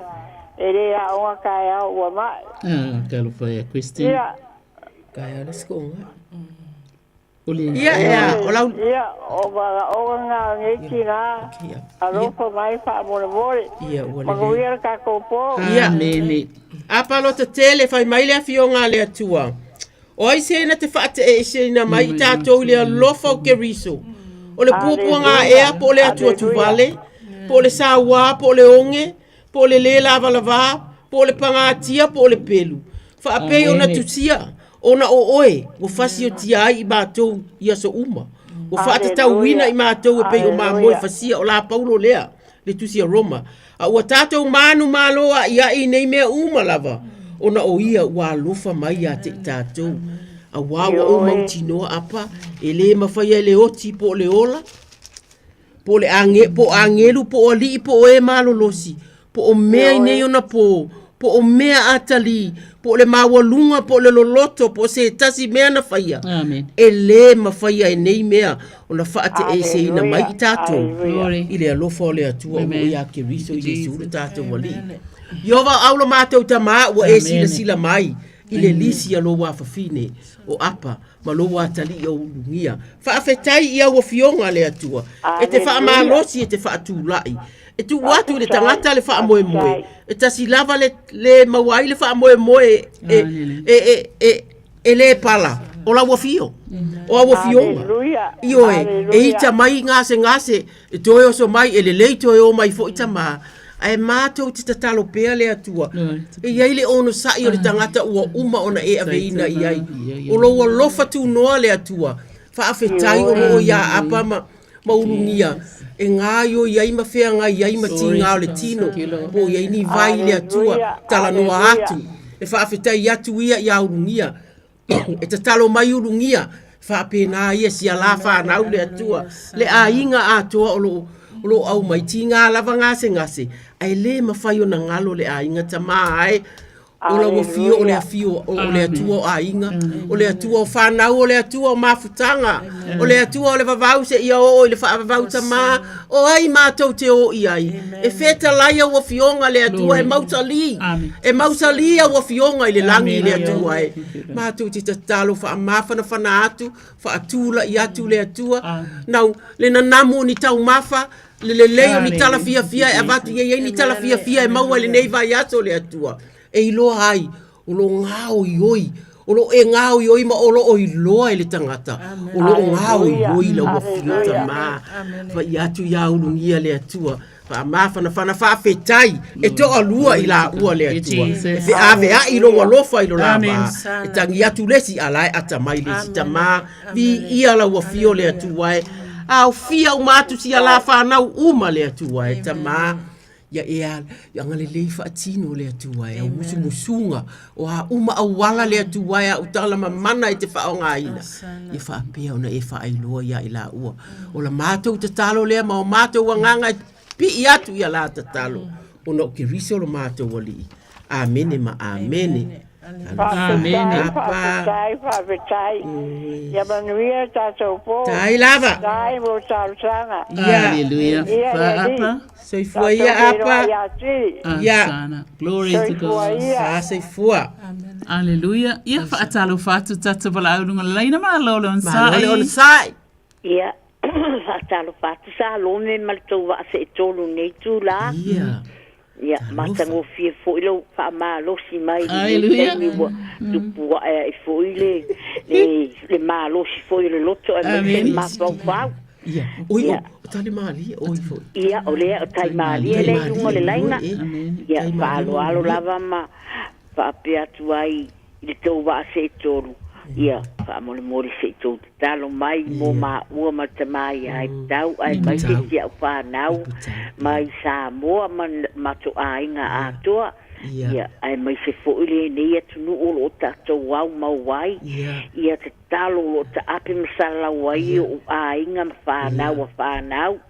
Wha mole o lo ngutu male afi wha mole pe atu tai matau fina ngalo. Ia le ngata fo ile. Ia tatou te talo mo atu nu i whafolo tatou whalongo ina ale taua mal se mama e vai ga ia o ngeika ngaka te ele lua le atu. Mama Thailand, Ia le atua ke ofo le malama o nei tangata. Ia ai na paule on ia umana o matu ai nga fo ia o tai au fo ile maftanga si matu ai nga poto. Mata no mal manuia si fa na o lo me a onga lai fai o ile malulu. Pati munga fo ile nei aso. Ia na pauia mana onga snei o lo matua pa tai. Ia be oi matai mali e tutono lo wainga. Amen. Aptai. Aleluia. Yo ave o se tai e malu ai lo wainga. Yes, Jesus. Aleluia. Ia ave foi o se tai e langona ai le fautua aritina miolelei. Amen. Aleluia foi mai ia o martina miolelei. E sili lo na tau I penina. Amen. Aleluia. Foi mai la. Thank you, Jesus. O le alii, o lo'u ma lama, ma lo'u o la tanga. O ai ea o te fefe ai. Amen. O le alii, o lo'u ma losi ia. Yes, ma lo'u ola. Ma o le o te matau ea ia te ai. Amen. Yesu. Kusa lo wofi talaila fionga pa ia le tua kwa le ia se me ki fefe ai. Amen. Amen. Amene. Praise the Lord. Tu sale wote fa manatu watu le tu me umana le e fa penana ta boso so ai tonu yo tafuta fani. Hallelujah. Amen. Le fa mai. Olo wali olo lama ia. Amen. A foi tato peso inali. O e olo lama. Amen. Hallelujah. Yes. Ele le lama o Yesu fa mai ele se po o yai. Hallelujah, Lord. Fa mai malama fa solo atoa ile au atoa marpo. Amen. Glory to God. Hallelujah. Morning fa maoni. Fa mai la o ilato uma foi. O e fata tali ya Yehova. Fa mai awane fa maina ilato. Yes. Fa mai ele fa maina o e wa fai fua ala to a mio pelo. Fa mai fa mai na ilato e fa ya mio pelo a o ilato o e fa ya mio lelei ele fa mai na ilato ele tua e se la lelei o le tua praise God fa mai leli ie e fa ai lo mai ia tau o wala ia e o mai ia tau yo manga ala fa mai ele ngaka yala Aya, so se kwa inga ala yo so ai ukafa. Hallelujah. Foi mai. Ya o mai ya tau. Yo manga ala. Amen. Foi mai ya eta mai ya tau. Ile me moni mai ya te oi. Hallelujah. Hallelujah. Ke ngor ku poka bika e manga o ai me moni mai ya Yehova. E uia inanga sala. Ai to itanga tamalo ile tua. O mai I me moni. Aleluia. Ia fa penala o ile afia finei. Ile tua. Ia fa ia o matai mali e. E fa penana. Ia I tutono le aingal na a ia. Mai awa o ile tua. O lo o la tanga. O te fa atali ya te oi ile aso atoa. Hallelujah. E se le manga yo o le upu o fai atu ya te oe mana ia le mele te whatatali ai. Pai matala tuspa ia e te whatatali ai Yehova ile aso atoa. Yes, Jesus. Ia vi ia oe lo mātou tamā lo mātou ali ima lo mātou whaola. Ia avea pele nei tina o se tina e marie ia lana whaasoa e marie lana whautua. I to tono lo na inga ai mai se foi o le tama le ainga. Whaafia ina le tama, whaafia ina le whanau, whaafia ina le ainga. A waele lei o Iova. E wha maoni lava. Lau a fio e malama ai ala o le ainga o wa avea ila ua mani taitai o tutono le nei ainga e le suafa manu malo Yesu Keristo le atua fa susuru pela o malama i le au ma le pō pe timu pe la ina e ala i lo suafa Yesu amene fa fetai lava moli atu lava le fatai le tanga tonu le nei o le matua e tau le mana o tatou tatalo por tatou mastanga tatalo ni nei po tau ina alofa le atua e anga le lei ma pui o tau to fo iatu i lawa mamaota ia feiloa i fo i ma tama ma whanau ia e mawalunga i le vi inga o le atua pa pena fo ia unei fa amuri tatalo atu fo i mo o tau tai lava ia le atua ia soifua ia Amen. Fatalo fatu il vala au ile laina sa no mai wa kumuka ko laina ia. E malo soifua ru ko kina mafukanga. Malo lava. E ra ko ia. La ulua. Ia ina ko la uli. La uli. Ia, sorry la uli. Ia. Ia. Ia ra ko ia kina Willing Kong e foi a upu mafanga. Baka mafanga Willing Kong. Upu mafanga. Ia pe foi sa pinga ka Willing Kong. Ya, kilangi ko ya. Asili makanga marfangau. Olole marfangau mangile ya. Bunga marfangau. Apenga wa marfangau mangile malainga. Ya ma pe ko sunga e manguia lava ko pokalama. Ya, malola uli tu ati loto. Haleluya tama. Se mai se upu mai lana fiong pa ia le. Profeta Isaia fast full on fai upu. Luas full malaiva. Na se avasu le malosi e vai a e wale se malosi na se fatu putele ia le malosi e vai matinga ina tamasu o saule fo e pa lava ila so a e fa tali le li e to fa fo wina la so malosi e sia e o la so au la so ap au e pe o e so e femo e le vai sa vale le tinga ina Aleluia. Lo mātou tamai o le langi. Ia pa ia lava lau suafa ia o mai lau malo. Ia whaia lau finangalo i le lau langi pe o na whaia langi. Sa mawa e whafonga mai mana onga o lau watali i ala auli. O lona ainga atoa sa ma.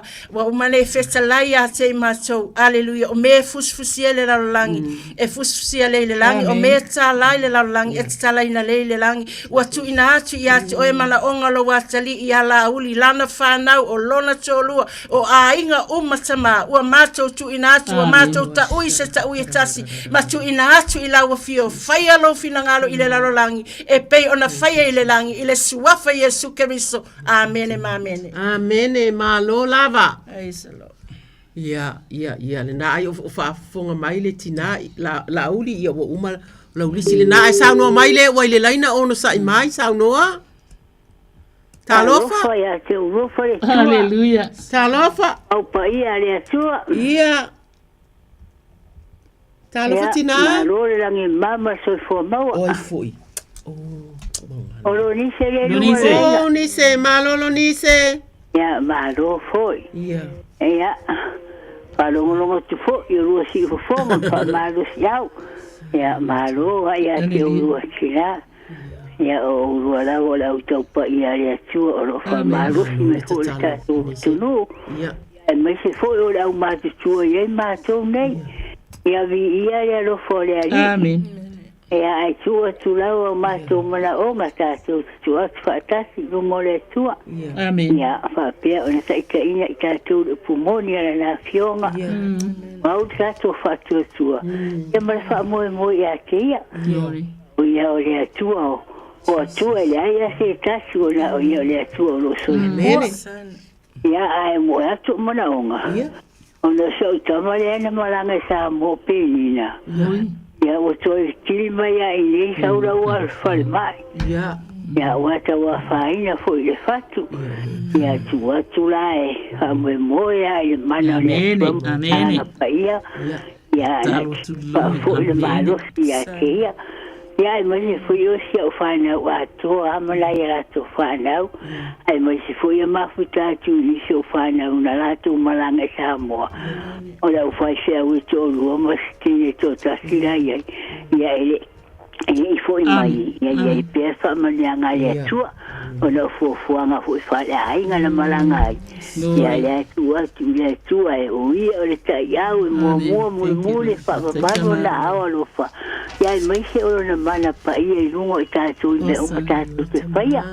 Ia o mana onga nā leilo o matua ia whaatasi Faiva. Ni se ta mama tina mātu sua i se tonu ai o pōpua ngā tia.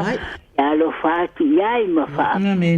Maroro i o lātou tina ma whaingata. Ia i suafa Yesu. Amene. Amene. Nise. Whawhitai mā leiwa toi mau atu lau. Lau ona o la tātou polo kalame au lea ua mau atu lau lisi tamā ai. Tamā ai whawhitai e te wheta lai e moni. Wheta lai lau au no tāwita e moni lo ua ngāngai. E te whaalolongo lava i luma o le atua. A wama ia te ia lava lo ufa moe moe. E moni lava o ia lo upapa ma lo ufa aolatanga. Olo maua lunga i le whaangai e inao. O i le atua lo o la tanga ma lo umamalu. O lo upapa ma lo si ma lo umalu. O lo o i le atua e atamā. Whaafitai mo au fionga le atua e. E mawai le wha moe moe. E mawhana whana ai ni se le wala au mai le atua. E tari tonu o le atua lea e tatalo iai. O le atua e ona mea uma lava. O le atua e wha malolo. O le atua e fōai. O le atua wha moe moenga. O le atua o moe mitinga le ai se mea. Le atua e whaafitai si ana tama o nina. O lo le whale mai whanau atoa uma ma whanau. Na iona ainga whanau na malanga i Samoa le atua iai pia. Lau whaunga le atua e malutia i lātou le iai. O ai uma e tau ia nise le atua e. Ia afia ina uma i luna vala au mai le ne ia fiapi le atua. Tu mauno na whaatua tua i lau fie le. Ia fio le atua e. Whaamalie luna loto le atua. Whaatua malie. A fionga o lo whai tau ia iai. E mi mita ai ma fia ai awa. E le ai se tasi suru iai. O lau fio lava tamā. Tamā o ani nisi moi mitinga i lona loto, nisi mea ele au mai e ia le atua. Ia whaapeo na e hasi si atu ia te ia ma le ainga le atua. Mea umai pele ia te ia. Ia afia ina uma le atua. Ona olona vala au mai lini ia fiafi. Whaafetai, ona o ke risa lo mātou wali. Amene ma amene. Nese. Aleluia. Ia maka i te vingo le atua. Poi ona iei peona awa lopa mara pamalianga i lunga ia toto. Lo fai masui o tātou. Aia so uma. Ia wha pia na tupupu ina pia. Ma ia sanga whamanie ia te o tau. Pupu ima fia pia liwati. Whale mahinga hotai mai.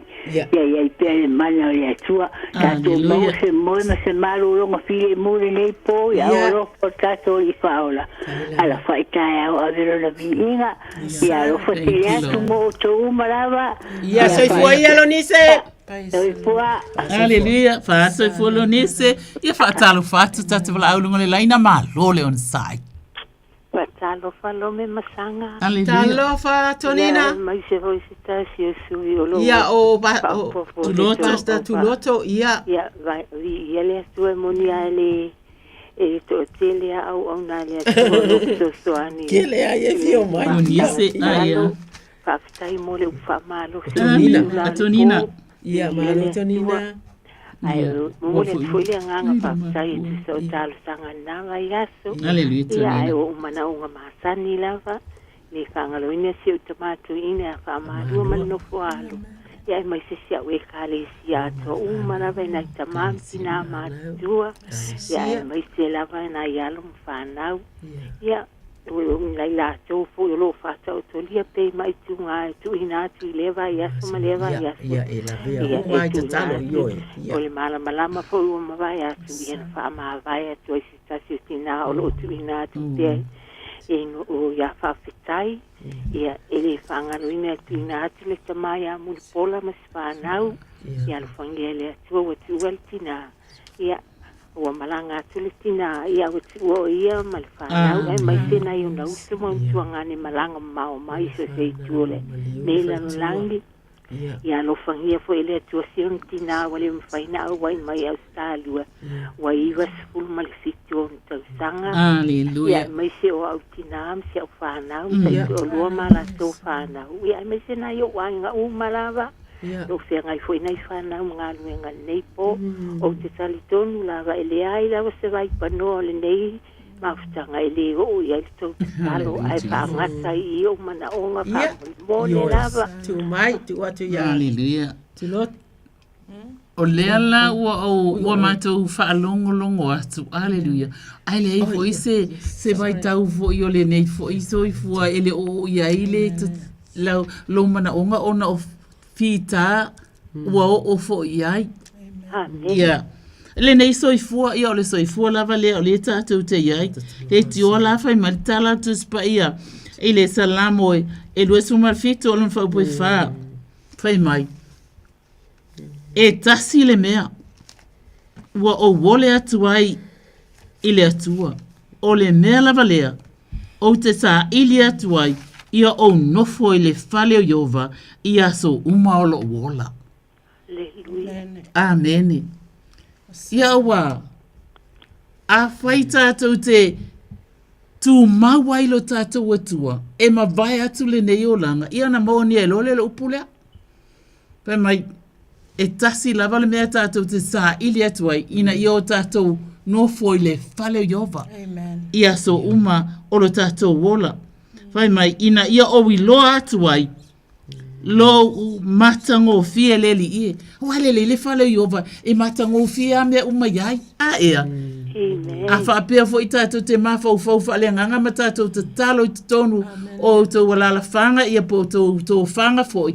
Alleluia. Te langona ina le mawhana whana le nao le tua. Alleluia. Praise God. Le lape ona e tala noa mai tina wa o oi ole tina e te maasani ma le atua. Amen. Alleluia. Io e te tatalo ane, te tatalo ifo, te tatalo atu. Waso ole lalo langi o e tau mai e tangata o lo iai mo le tatalo. Ia wafo wa eiloa. Ole atua ele aise mea e tase e lilo ilana sila whangpa ia male ati. Alleluia. Ia ole mea la lea. E fia I lava o tātou loto. Tātou te tutu whaatasi atu.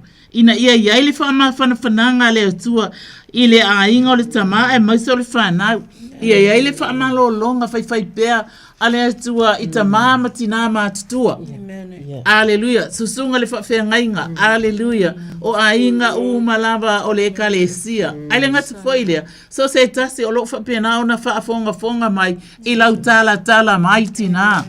Ia vi ia lo tātou watua. Awa na te whai mai na te lilo ia te au. I lona whale apitanga I le aso vale. E se lale mea, e se le mana I o le mea lea e whaalilo ai o e le atua.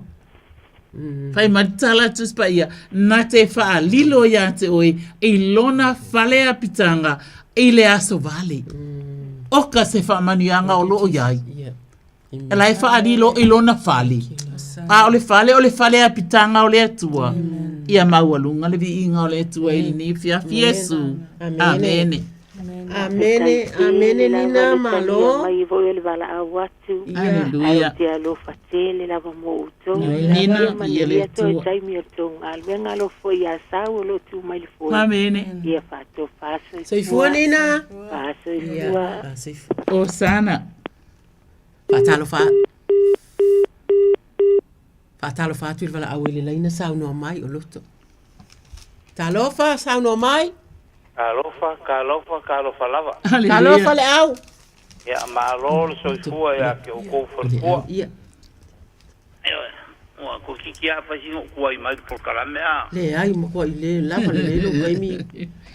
Ya fa ke de mo wa bango. Alleluia le au. Ke o ko ngai po. Ia. O alofa anga masangi lava. O yo manga onga masangi lava. E mo moase ko finge kwa mga makango Samoa ya ulo paso pro mangialo Alleluia ngau ya Juliana Simon ya ma se fo yo le uso kia fonki wang ya ulua man fanga ya ma fanga ma au so mo ko fa finge o fa langi folo amen yo lo fa mangia ya o kalo aku mo i lako i o lako mo se Ia. i ka Amene. ngi po Ia. ia ele ngaka fo idea i o ngi ki ko kile ka wo au le pengo ka laulo ngol ka ko por Haleluya. Tasiuma. Tasiuma.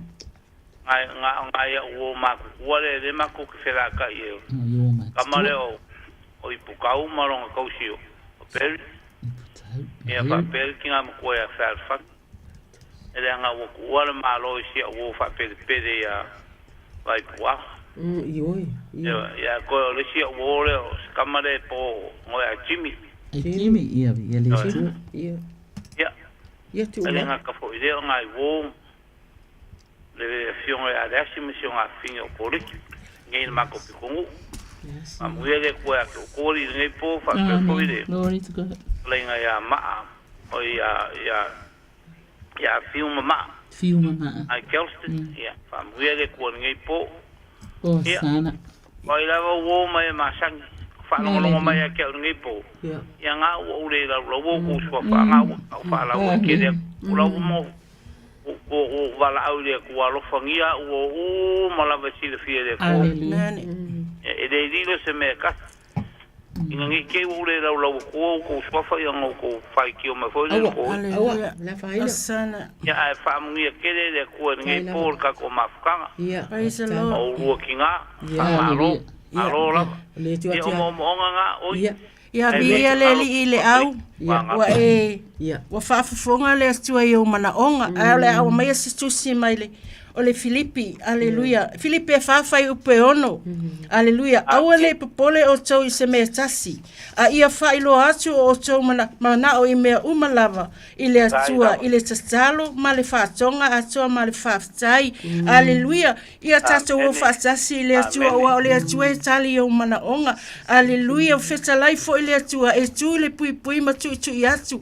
O hai se tasi e whaalonga mai lo leo ma tatala mai le pui pui. O te hulu whale atu ia te ia o ia fo i matatali sua whaatasi ta mawa e sila fia mana onga lo atali ia le au o te whaalongo pea i lona si ufufonga i lunga o fonta talo ta mawa e feta laia wa fionga pa ia vala au atu ia se oe ena e tali mai lea ma e whaali mai o mea tele ma le whaingata ta mawa tu ina atu ai mana onga le au o si ona tua whafine o lona ainga o lana whanau wa e feta lai le teutene no me luas fulmalvalu e manuia me tango e ona lima e manuia lana atu e manuia le whanua e manuia lana whanau o ana wo umatama o te tastalo i le mana la wafio wha manuia ia i la tau umalava e ale le suafa mana malo Yesu Keriso. Amen e amen. Amen.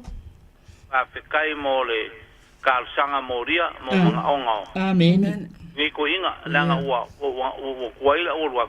Haleluya. Oi fushi wa kari o di roi. Ya lo fasi. Manuia le tua ya le roi tama. Haleluya. O le tupu le ainga. Amen. Yo i kalsanga le o ma so marava ngi ka makiki o le lofa mai le kuare mai. Le lofa le murgi ai le ula vale makaki. Ya whaafetai. Hallelujah. Ya whaafikai a ke urufa le kua kusa o kako mawhanga karo ngi po. Ia. Ngi le kua ua foide. Le kio. Ia. Pui ma leo leo ma Whaafitai lava. Kua le kua fo ia kui mau ka malawa. Tai lava. Ako whērua i le vea. Amen. Ia. Ia ngi po soi fua ia. Pasai fua. Soi fua lava. Haleluya. Whaatalo whaatu le wala au le laina. Sauno mai. Malole ono sai sauno mai. Mana soi foi atu so fatu. Amen. Ia. Dila. Sorry tau le la ngona atu lo si fofonga. O sia le nunga ke fongi fa man. O sia. Sia talo fa sia ia. Mana soi foi manuia. Ia fa pena foi. Na mia se talo mo auro fata tali lo tau tonga fa mo mo le mai.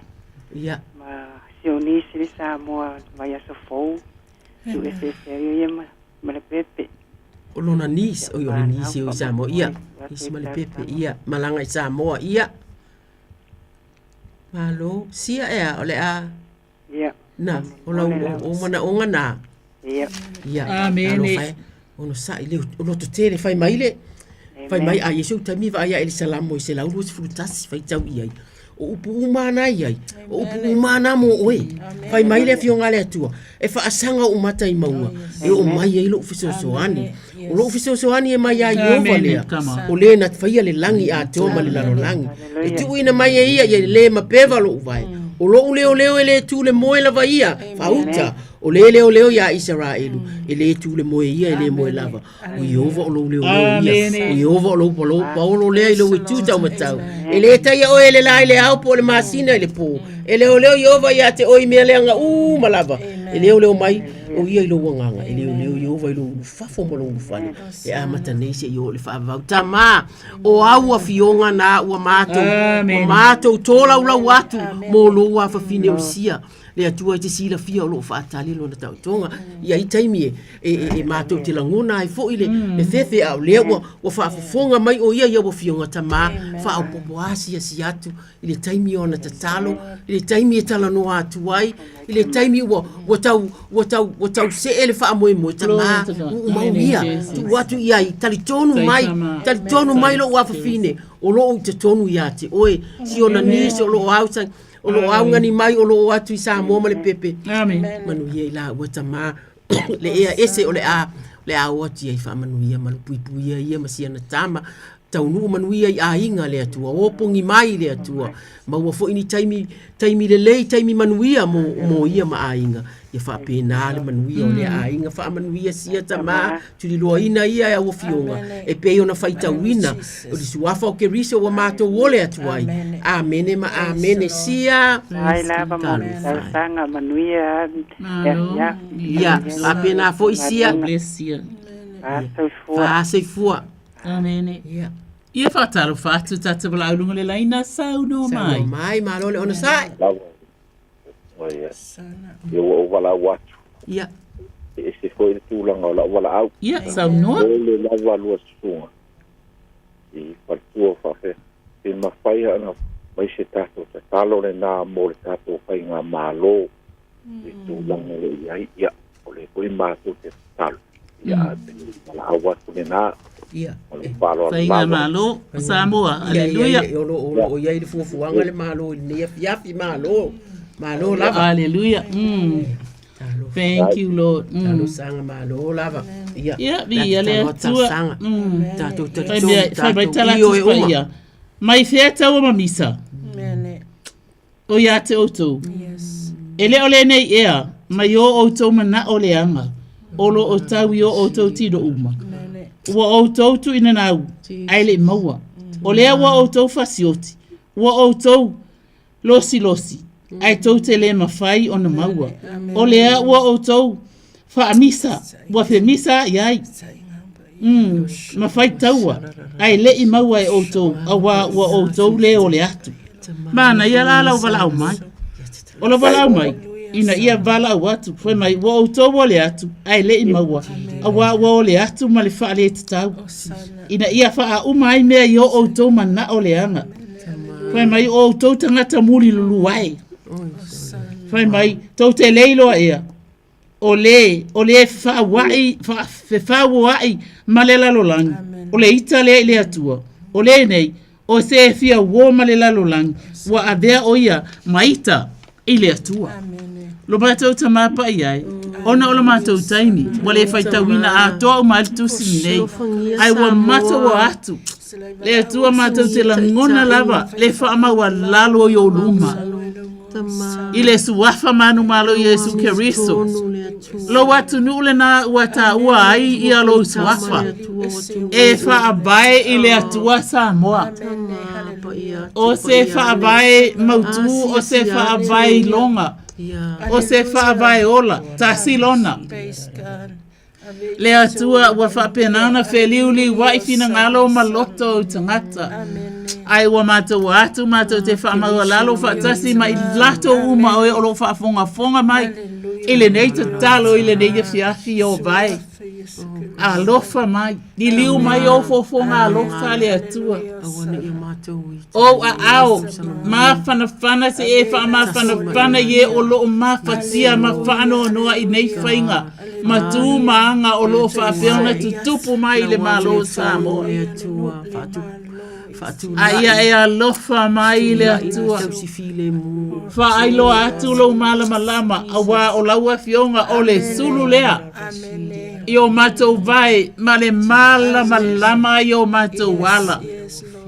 O lo fina ngalo lea Iova. Ia ola malama lama. O tangata. I lo fina ngalo o lo fina ngalo e alofa. O lo fina ngalo ina ia ola malo lo ina ola manuia. Ele ngata ina manuia ile o langa le nei. A ia manuia ile ola e whavau. Ua matou loa wa lata lau toi a fio mai. Ua matou va aia le telo o whailonga o taua o misa. Aleluia. Leali ielo matou te maa. Oi ea matou te o iai. Olo oia te oe upo le ola. O le bala au mai o lo wata li i le nei afi afi le atua. Le ua matou whaafonga fonga o tangata i lau upu. E te lele tusi e fia whaita wina ai ona o le taimi.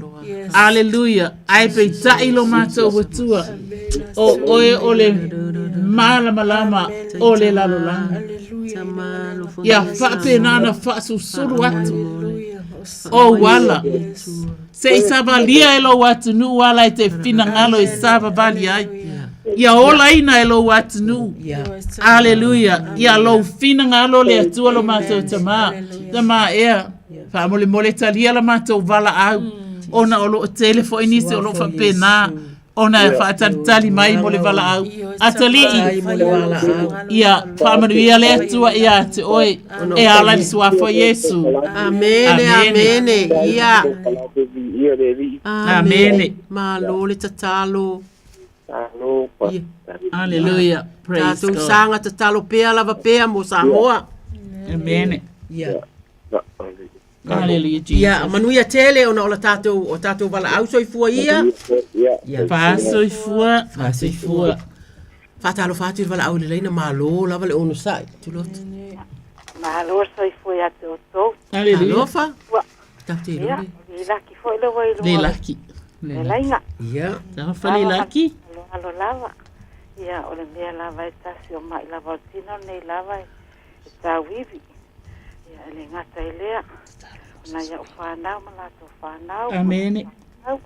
Ia whapena i te tamama tua si o ahinga.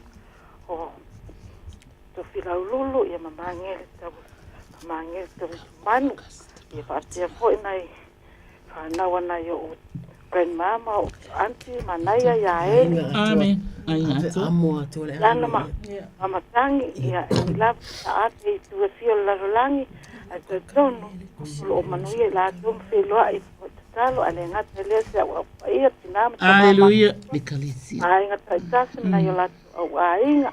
A te foi te le kalesia na yo la tu ainga. Ia ale ngata le o si o to lo na yo na ainga uso tu fa fina na yo la ana. Glory to God. A te foi na fa se au tale ni e kalesia. Alo lava. Hallelujah. O maua chulo. Pinangalo le laki. Ia le li o le au tutalo atu le tusi le a mose le iwa tasi mo mana o lava. Hallelujah. Wa le upo le atua lo yele mana. O le nofo le mea lilo o iai le sisili ese. E mau o ia le paolo le ona le malo si umalava. O se whapea atu i le li. O lo umalo o ia malo olo. O lo watua o se whaatua ia te ia. Awa o ia na se lawe ina oile mai leia le whaimanu. Ma le whaamai o ti ai. E ufiu fifo ia ia te oi ona apa au. E te sulu whai lalo na apa au. E whai alo na whaamaoni mau tali pupuli. Ma me pui ai oe. E te le fefe le mea matautia le po.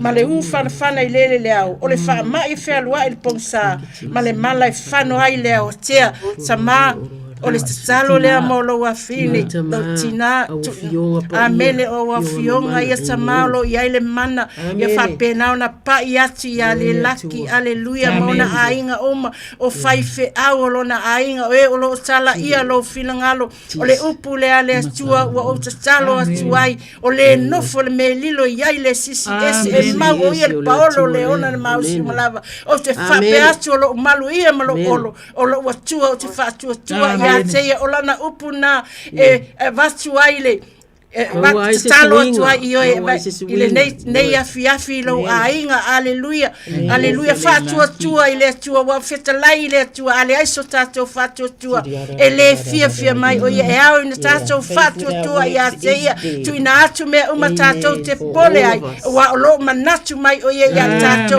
fa manuia ilo ainga fa manuia ye lo tala ina le filangalo fa manuia ile fa na fo ile poto malata mai ai la to umalava o tau ainga tama tu ina atu le mana lilo le nganga pa ia na te fa so ina me uma ia te o to le suafa Yesu amen amen praise the Lord amen le laki manuia tele ia pamania fo te mai langi ate o to fo ia amen alo fa tele ia so fo ia so fo amen kalo fai ia tolu fit sliva iva tolu le ia le ava no vi ia le atua ia a fai o le o ia ava no ia o le a tau mafainia ma tu te talo special o te fia te talo a sau a o le a vita i pia laina e te talo maile salamo lea e te talo tatu te talo glory to God mo e o lo ngase ngase uma diabetes ngase o le fatu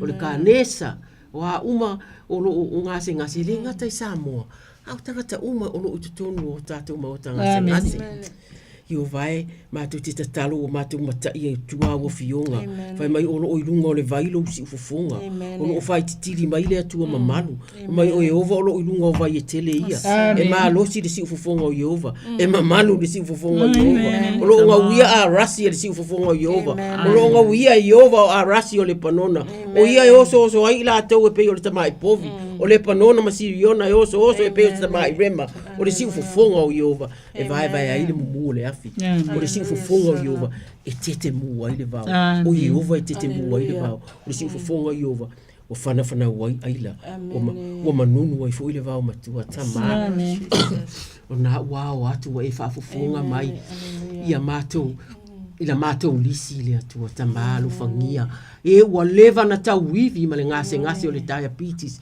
o lo fai lava al fa maina o la toto se tu lo Samoa i le atua matkanesa o vai e alu atonu o ye taimi o musu e toi ola ona o ni tinga e matu ti tatalo i lo si fofonga lea ta pa o fionga ta pale e fa na una ya si ta pale me na ia ilo le fionga le atua te tonu mana tua pe o ta vita mana tua taimi na e alofa ai le atua taimi na mawai mea le taimi na tele ai le malosi le taimi ole oli ma le fia le to olua ma le fa na le atua tu e fa ma tu ya te ila to tama ya e alofa ngia le atua ila to i nei vai taimi ila to uma au ainga uma e olo tausia ila to i ainga ya man puipuia i malanga atu ma le malanga mai au wa la to to fitinga ona o keriso amene ona fale pui e fia fa se fa tato fale pui tama ma to te si atu fale pui e va fale tu mai talo fai a inga o tu ua ona o fa asalanga le tua ia le taimi mala o fio o mato savalia le taimi ole o savali lo na savali ai lo walo lo mato wali o keriso le taimi o savali li satau tama o le ase si fa moe po ai lava o fiso soani ia ila to i fale pui fa mo le tama mato ti tatalo ia languna o fionga ia languna vi inga le tua taimi o tele taimi wana o la to le tua ile taimi nai e tangi atu ai ta pa matala loto atu le tua o fionga ia te ia o ni tispa ia o chaplains o lo asiasi o e o lo five o na le tua lo asiasi le tua ia mai uma lo va ia le tua mo le fa manu ia ila te ia lo fangia le taimi le nei le tua le taimi o le salamo o le taimi o le toe mo miti a inga o le taimi o le toe mafau o toe fia fai o miti ia na fai ina ia le leilo o a inga le tua ia fa apea le tua ona fai pa mole tama o le tatalo lea e ala ia ke risolo mato wali amene ma amene le bo tato wala au o ia vi le tua fatalo fatu Sauno falava. Ali talofa fale kua o kalameli le ke kalameli lo talameli ia ngo vili kwa fa mole au ko fale kua si kalo mga kinga le mako ikale ia yeri kinga ia ka ngisi o lo mawo ia mai tina ia kanesi ai mai ser tinga ia fipi Anesi. Ia ai mai se po ia o ki nga o umaka e vevela ma ki nga. Ia ai mai se ka male ainga ia ka pingi. Ia ai mai se ngai ki nga ma ko umara mo le ma ko ikali. Ia fa mo le mole la mai lo waba ma le palo la. Haleluya. Ia uma au uma ia ole afa pena ona o tatalo atu. Haleluya. Ia e tatalo atu ona ole upale atu a etina. Ia ile salamo la le na tolu se fulma le tolu. Ia ale foi po se fulma le valu. Ia fa fonga maitina fa auta olo o sila le li e matata ia te ia. Ia e taritonu o estina mata wale wa eta pale tua. Aleluia fa mai. Fa auta olo sila le li e matata ia te ia. O e fa moe ilona lofa. E foi la tatonunga. E lo fa moe. Wa e fa moe ile lofa o le tua. Fai mai, ina ia lave ai. Ia te ila tau. Ai le oti. Wa ele vala au mai na o oe. Le sa eta ua mai le to atele. Aleluia. Le ngata ia te oe, ia marita maole ainga. Ai o tina uma o le ekalesia. O e matatua. Se yo e se o pito i titi. Le ala fa metala tuspa ia. Ina ia ola fo e ila tau. Ile onge. Ona e tali tonu ina. Ele o se onge i mea ai. Po se onge i vaina. A ole onge le malosi. Aleluia. Ua langona ai ia le vai. Ia mai avea fo ima mea e whaatupu ina ai le fia ma le manongi o le tau mafa. Aleluia. Ai fai mai. O loo whaatalitali o la tau loto i le li. So a whamanu malo i eskers, e ta talo ina ai. Ina ia toi whamanatu atu ia te outou, whaatalitali pea i le li. Aleluia. Whai mai, o loo whaatalitali o la tau loto i le li, o ia lava lo la tau fisosoani, ma lo la tau talita. Oka se matango fiole upole tua wavatu. Aleluia. Fai mai e whaatalitali e au mai ele malosi. Ai le ngata fo ilea. Wa vea fo i o ia ma o tau tarita. O lona winga. E iai me to ia ai le soifua. Ai a. Ana ua ia le tarita. Wa a batu le upole e tua o feta lai le tua ia te utou. Ile neia fiafi. Aleluia fai mai. O loo whaatalitali o la tau loto i le li. O ia lava lo la tau fisosoani. Ma lo la tau tatata ma e tatalo ina. Ina ia whapena o na aia ina e lou fina ngalo ia fina ngalo tina umanei. Ina ia whaatupu le nganga whaatalitali. Aleluia. Ile suwafa manu malo i eskeriso ono tina uma. Wa ia ta ua mai. O e whatatali ai o whawha mai e whaafo wina lo la tau malo si ia e o la tau apau e pe o a eto. Oka, se maua lunga le mea wa ave e o tau e le atua. E ole a eto e le ilalu. Ai le lunga. Wa whapena o na wha ai loa le maua lunga o le alofa o le atua. Ia te o tau ili ni ia fia fifa meila ia. A wa o loo fia o ia ia la tau loto awa ua la tau whaatua e lona suafa pa ia. Aleluia. Tina, ia wei whaalungo mai la o wei whaafofonga mai. Wa toi whamanatu e le atua. E le ngata ina ia o tau loa o le atua. A ia whaatua o le atua. Epa ia lona suafa. Epa ia fo ia na mea e whaia mo o tau. Ia vi, ia lo tātou tama. E hala le suafa Yesu. Manu ia o rua marita mao le ainga.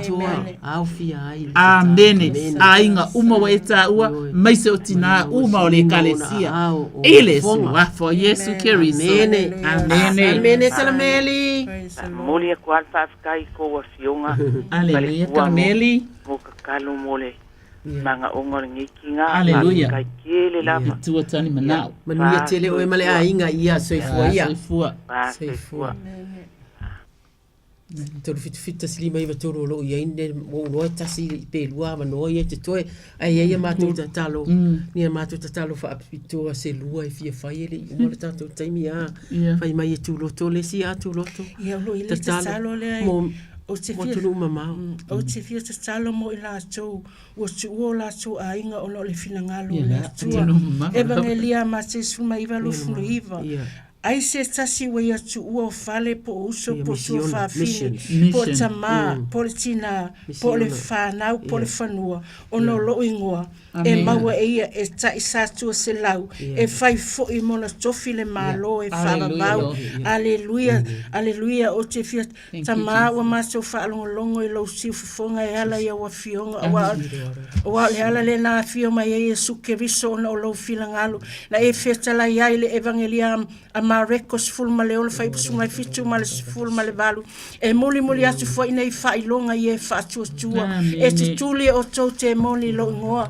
e tau tala o tau ngala fo fatango fi o tau ngata a fai fo e inu se me oti ai le a fai nei lava e fa e atu ma tau lima i lunga e mama i fa malo loina o lau upolo i ai le mana o lau upolo i ai le ola na e a fio mai o le upu aleluia na e feta lai foi aleluia o a unei o le ala upu moli maleola e le alu atu lava se tasi leta ma pe ale ui ati o e tu inati ai lau whana o lo tala ia lo finangalo ia whape nao nalo lofa i ai tangata tama fo hai ate ila tau me o lo fia mana o mia me ai o me ino o me no nofo ai tama o e o le atua mi leo lea whape nao na pa i atu lo mana matautia ia ila tau wawa e feta laia wafianga ia pa ia i remia tolu fai upe tolu wala awatu i ati oe ona e tali mai lea ma e faali mai o me tele ma le faingata o mea mātou tele iloa a o mea wa e saunia mo lau whanau e alo fatu i ate o e le suafa Yesu Keriso amene amene manolo o te talo mo mien ma pe ona tātou Samoa ai na ia tunu o mien ma Thailand pai mai tasile atu o sipi sili ona matitiva ele au tangole le tatalo ai tātou te iloa le fai ngofi le taimina tsunami ai Samoa a tonu e whaatoluina pe whaafaina la le malosi o mea ia tama e mātou te si atu mien ma tangata uma le atua whaafetai mo e o whaasawina o lātou ola whaafetai le atua o le afe maafe o e na mali liu talo whaeta ma mātou te tatalo le atua mātou te vala au atu le atua e te le whaangalonga i lātou e le alo fufunga i ate i lātou le atua mātou te tatalo sila atu le atua whaamala malama atu o lātou wata i nei taimi whaingata le atua o lau o fio le atua manu malo we o fa fetai mo tunu o pale atu e New Zealand le Red Cross o e uma le atua fa malo lo si le atua le au e o lo tau ma fai lava ina ia sa ili mai nisi o lo ia le ola o ai ola ta mama tu ti tatalo ia awon ia pele ola se ia tau nu atu e lave ina tu fa fetai tai foi mo mato loto le atua ia mato langona le anganga na ia ke riso le atua ina ia fa sa ina tangata uma ia ile file mo ke riso le atua ia tafe atu ele ngata ile mato fono tatalo uma lava fa fetai nganga pa ia fa tasi atu fa tu la ile atua mobilizing all the prayer meetings Father in the name of Jesus Christ all over the world anyone that is listening Father we are praying for Myanmar we send our love and our prayers and we continue to lift them up no other than that the churches that are putting in the churches that are praying Father we thank you ele ai se so mato malosi tai mi fa pe le tama alofa awina le atua o ai lava nisi pe ona tatalo loto ye lo fa misiona unisi o sauni e o le atua ye fa pe ona e fa i tau mu le manuia le atua i lato i fa nuo o atu ia talo fai o tani mai rama e le atua ai o la ngona le leo i rama ai mato te talitonu le atua ile ai o lo ia i lava e o lo o totoe le atua awale to fa le ina le tamao ai le ai le nei atu tama o le tatalo le atua alo fangia ona o keriso amene ma amene Hallelujah mai asa oia ia O toi lua. Two more. Okay. Yeah. Aleluia. Au tatalo la. Aleluia. Leli ie o le langi lo walofa. O lava ia o lo famaoni. Fai mai e pe o le atu maunga o le atua la wami o tonu. Oh, hallelujah. Ngā mea maurulu, ngā mea whai ele atua mo i tātou. Amen. Whai mai o le moana sau. Wa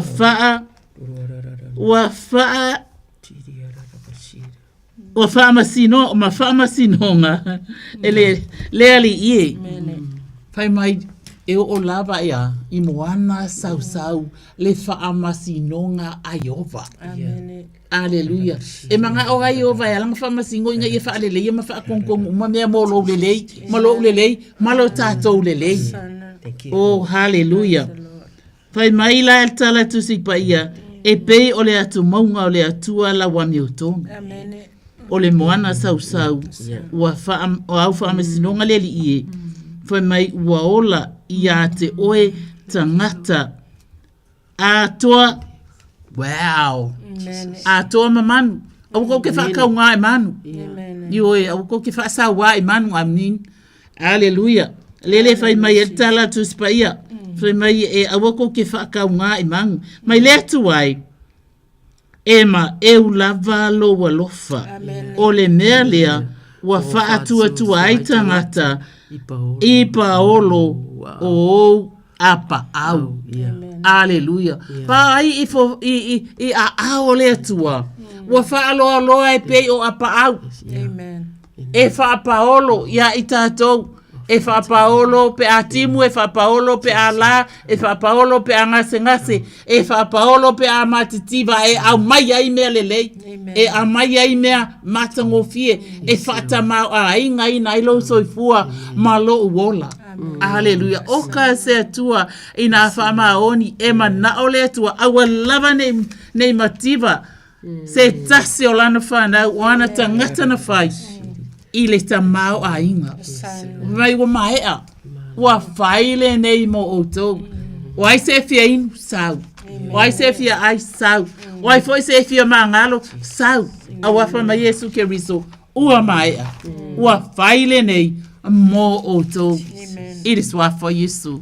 Amen. Amen. Tatu te talo muli ala talo. Talo muli malo. Amen. Kosha takatara mana. Mātou te o atu i o luma, mātou te tatalo. Hallelujah. Tatalo mo le malo, o New Zealand le atu ai.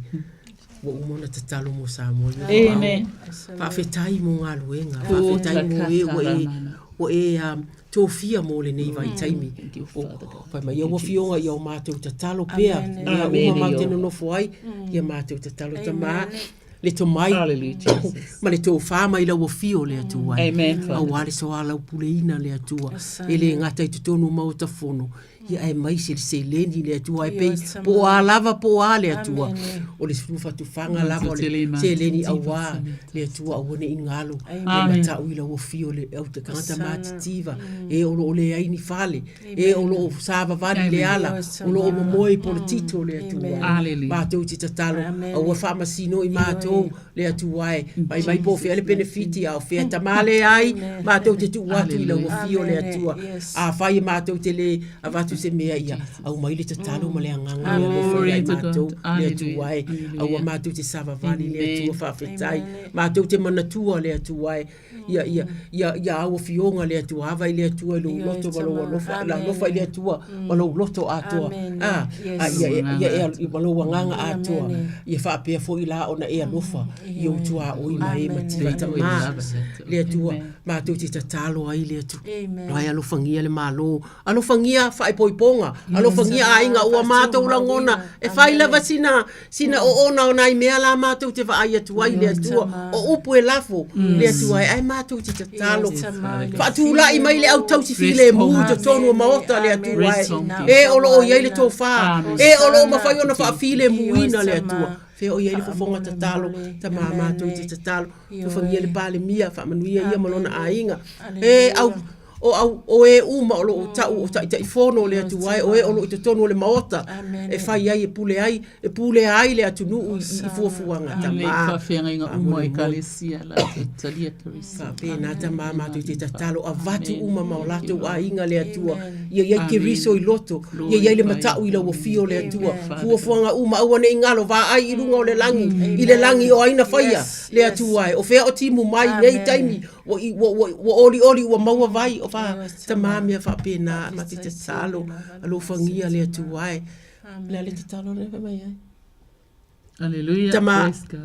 Tama o le tatalo le na o ia to tasi tama o na itanga tama tutua uma o lo tutu maota le atuai o de dementia isi le atuai o a tama fa mole tama ma to te tatalo a breakthrough ya ila to le atuai pona i le ngai o le atuai o le mafai a inga o na tausi ma to te tatalo fa fetai mo o lo asi le atuai ya ila to dementia oka ele fa ngofie o tele le atuai alo fangia o mato a inga na yo mato tangata mato tua tala noa i ai le atua i mato o a mai oe le atua e sao fa i lalo matala noa fa manatu i a te ia taimi o le alofa taimi o tala vou o afo ia o mea mama ia na fai aso ia ta mafe siri fa pena e mafai ai o na fia mama ma ata mafai mai tala ai le fa apea o le atu ulava le atua e alo fangia fa afeanga inga malava au o fionga o lo launga ina fola ina i pule la le atua le mana o le anganga pa ia le atua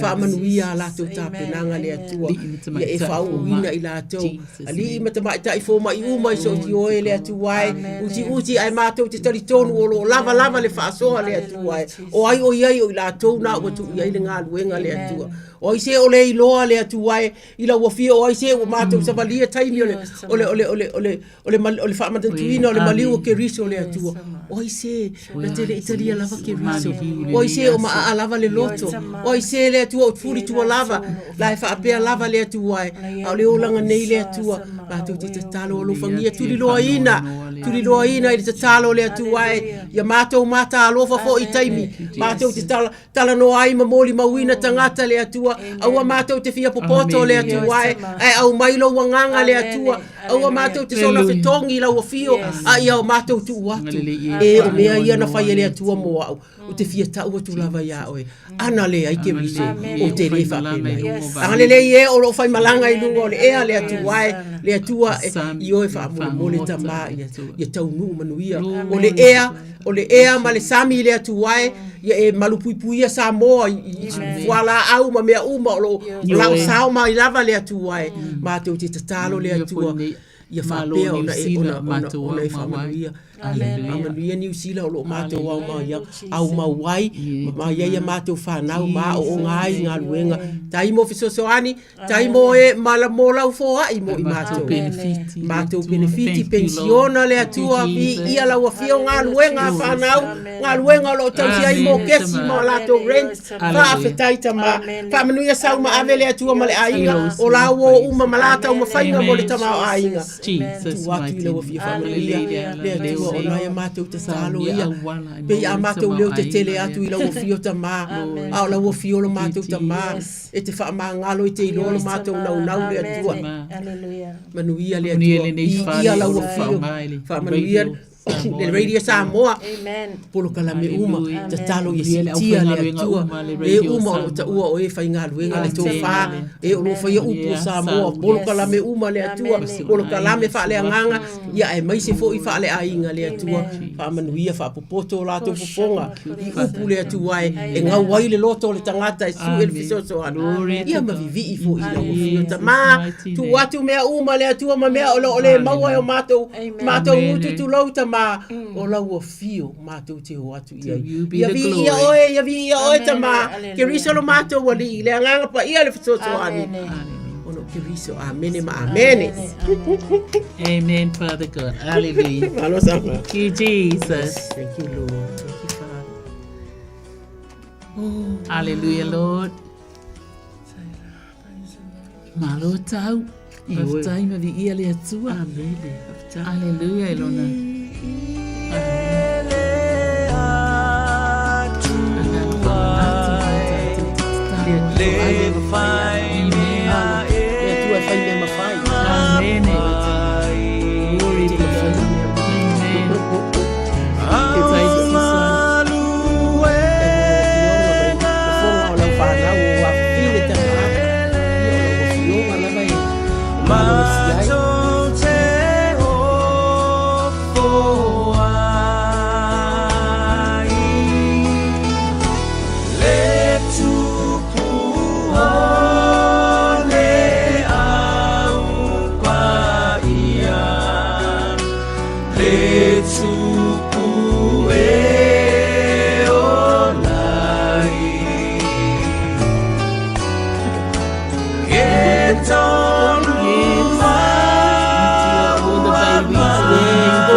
4, 5, 6, 7, 8, 9 months, and 10, 11, 12.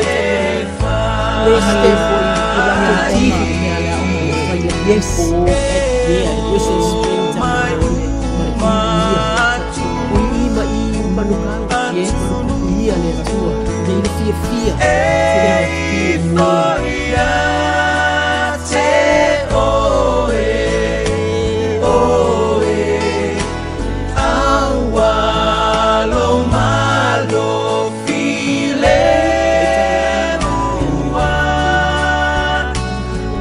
Ua pa atu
si fonga matango fio le fai pese ya ale te maita ia fua Faiva mose ma le pese le nao le malo e mamalu ia o le malo foi o se malo e file mu o le malo le na o le langi e le pe o le malo le te soifua ma o wolai nga le pakia pakaka i o me e mo e kako ve vesi mai le lai ku ve vesi aku le ku ve tau i aku le ku ia o nga o le ve vesi fa solo a ko malo ia o ye kako o tau no ia malo anga i le fionga pa ia le atua e o mai le aso ia e tupu ai misa o fe vai inga si taua le malo i le malo ia ma ve vesi ia fainga malo pe una iai a upu le pese le whakasa o oio le tupu moni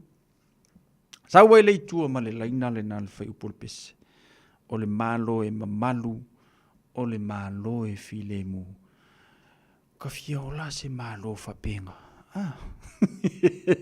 se malo e file mu le ai se vevesi o malo le iei kako o le makua vevesi whaasoro ako.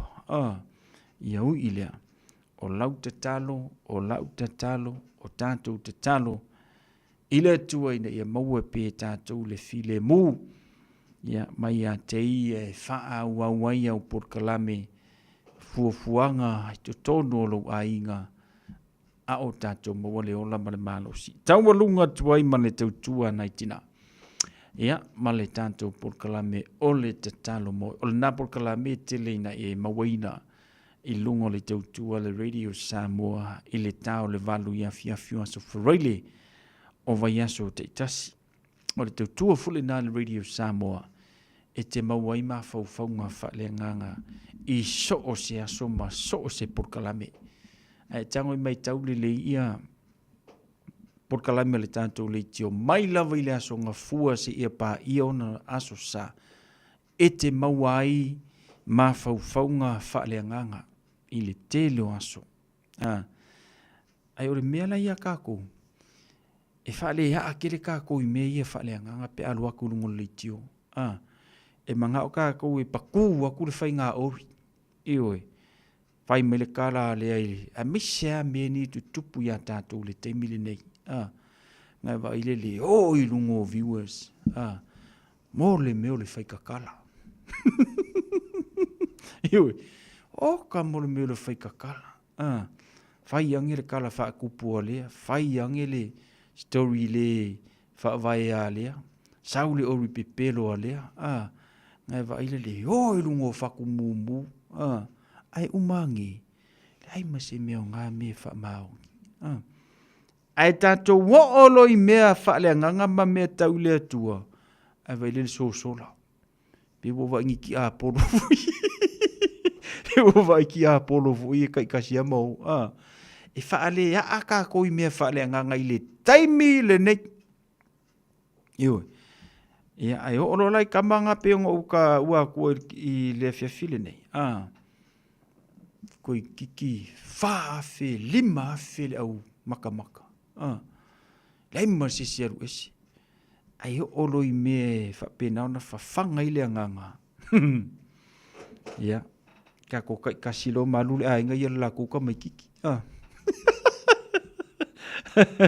E makau kia le nei soifuanga ua tātou soifua maolai. Oi lea. Tau tuana nai tina le nei a fiafi. Whapena ana pui mana vea ia le tua. E nei tina le tui taliwa tui mota malawa maua ia malolonga ia male ainga ia maisia fufuanga o le whai ungo le neiva iaso. Le mau maisa wa vanoa le tātou porkalame tui tuli te tau mai le nā porkalame ila so whareile lo vai iaso a sau mantua le tala fuile a pēt mamaia e whaia pia. Tātou porkalame na whaftai fo i lungo le tātou Facebook page ma le tātou YouTube channel ma le tātou au fon te talo le nei vanga la fiafis. Fultolo minute tala se fu.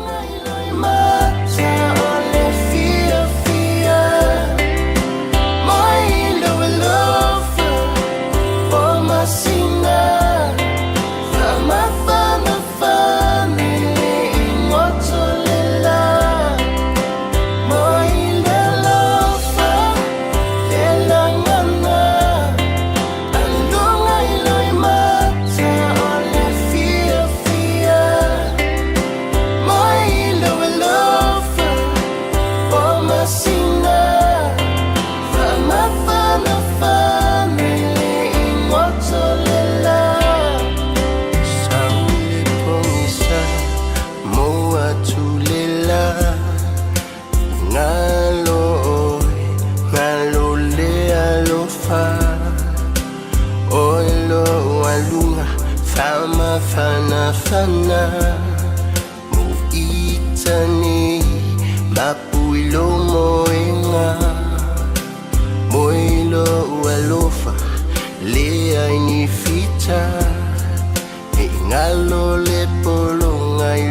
fia ilangona moyo tufanga oe ia sama mai lelofa elangona andunga iloi mata ole fia fia mai lelofa oma sina fama fana fana le imotolela mai lelofa lelangana andunga iloi mata ole fia fia mai lelofa oma sina fama fana fana le imotolela Tau mai prima fai una sola loa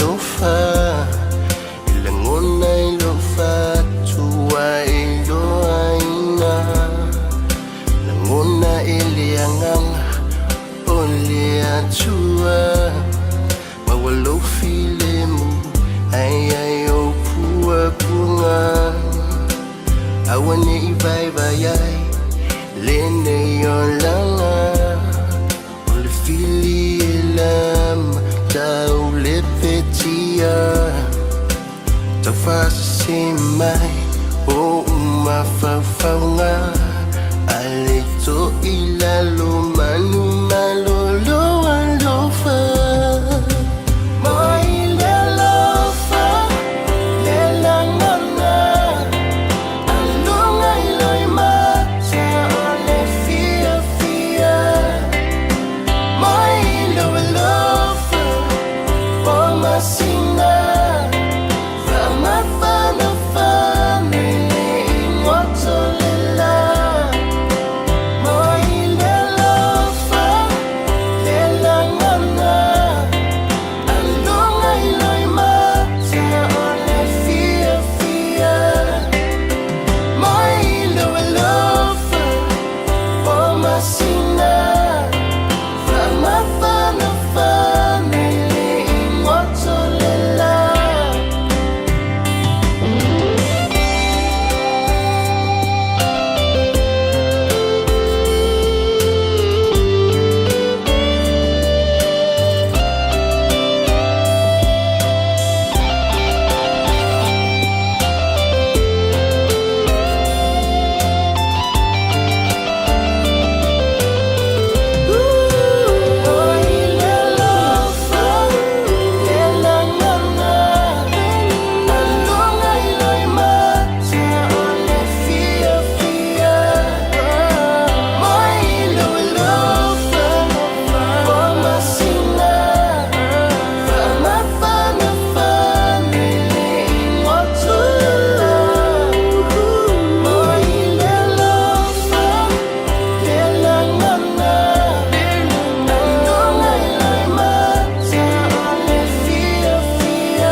Si whakamatanga while nā se usoia awhana nei, ea marisina whātunga mō tātou ma le pesele nā whai mai mānga ia mo i loa lofa, mo i le māwhana whana, i le pō māsina, ma vele le mānga i, A wano whātua Amelia Mikaele, whātalo whātu fo i a soloi so whaneru, ea, le ngata fo i lea whātalo whātu se usoia le vau polo i elu unga pō mā loso i fo manuia uso, manuia ngaruenga le nei a fiafi makama le lei o le kimu le mea, eoe. Ke ofo so le upara kama fatalo fatua lenga asianta so fumruia fatel fatasi memruia malo longo le nei foi vangala fia fi foi malitato pensele nei tato fa mavai e aunga e chaushi ai chinga ina ile achi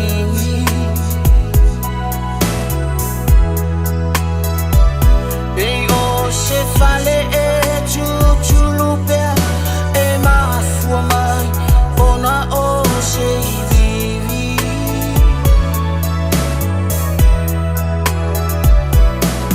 aole alofa ua pae luaina olo una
fua. O le se fufonga Samoa, Radio Samoa, tasilima iwa tolu a mo. Se kia Radio Samoa.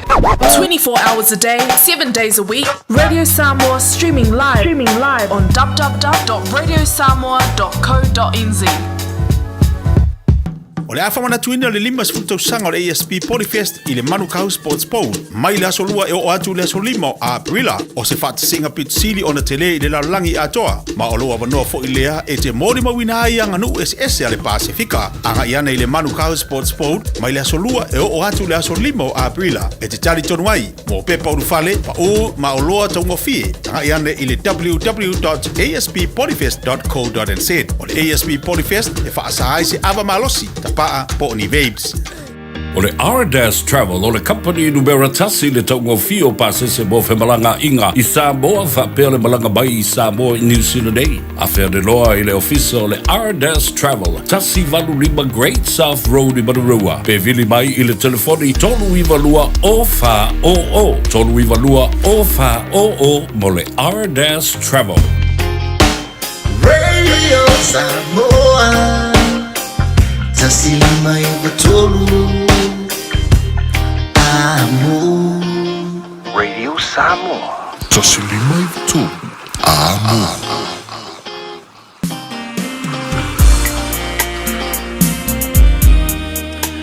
Ole tanto por kalamel na nevanga la fiafi faataile faatasimai faataifule mafuta mai male talia ino le tautua. Al Radio Samoa swalime vitolo amoil mota molawa le nifu yasu fraile. Ia male te walunga o whiau mangaluenga. Manuia malo longa le neipo. Me se whiau mangaluenga le ala whai o le tātou a tinu leaso a tai au. Ia mafuafuanga pei o na masani ai. Whirai tātou leaso ngā fua i le lofa miranga le leo le tua. Ia mafuafuanga pei o na iai le neifu i aso. Awani ngalo ia te oe. Tātou teimi o le asui le waweawa a tai au le tau le lua. Koe me le kikianga i kua sia kako amio. Ile tasi le tūla. Kako ye li teimi o le tau manulu. Manuia malolongo le neipo soifua ia.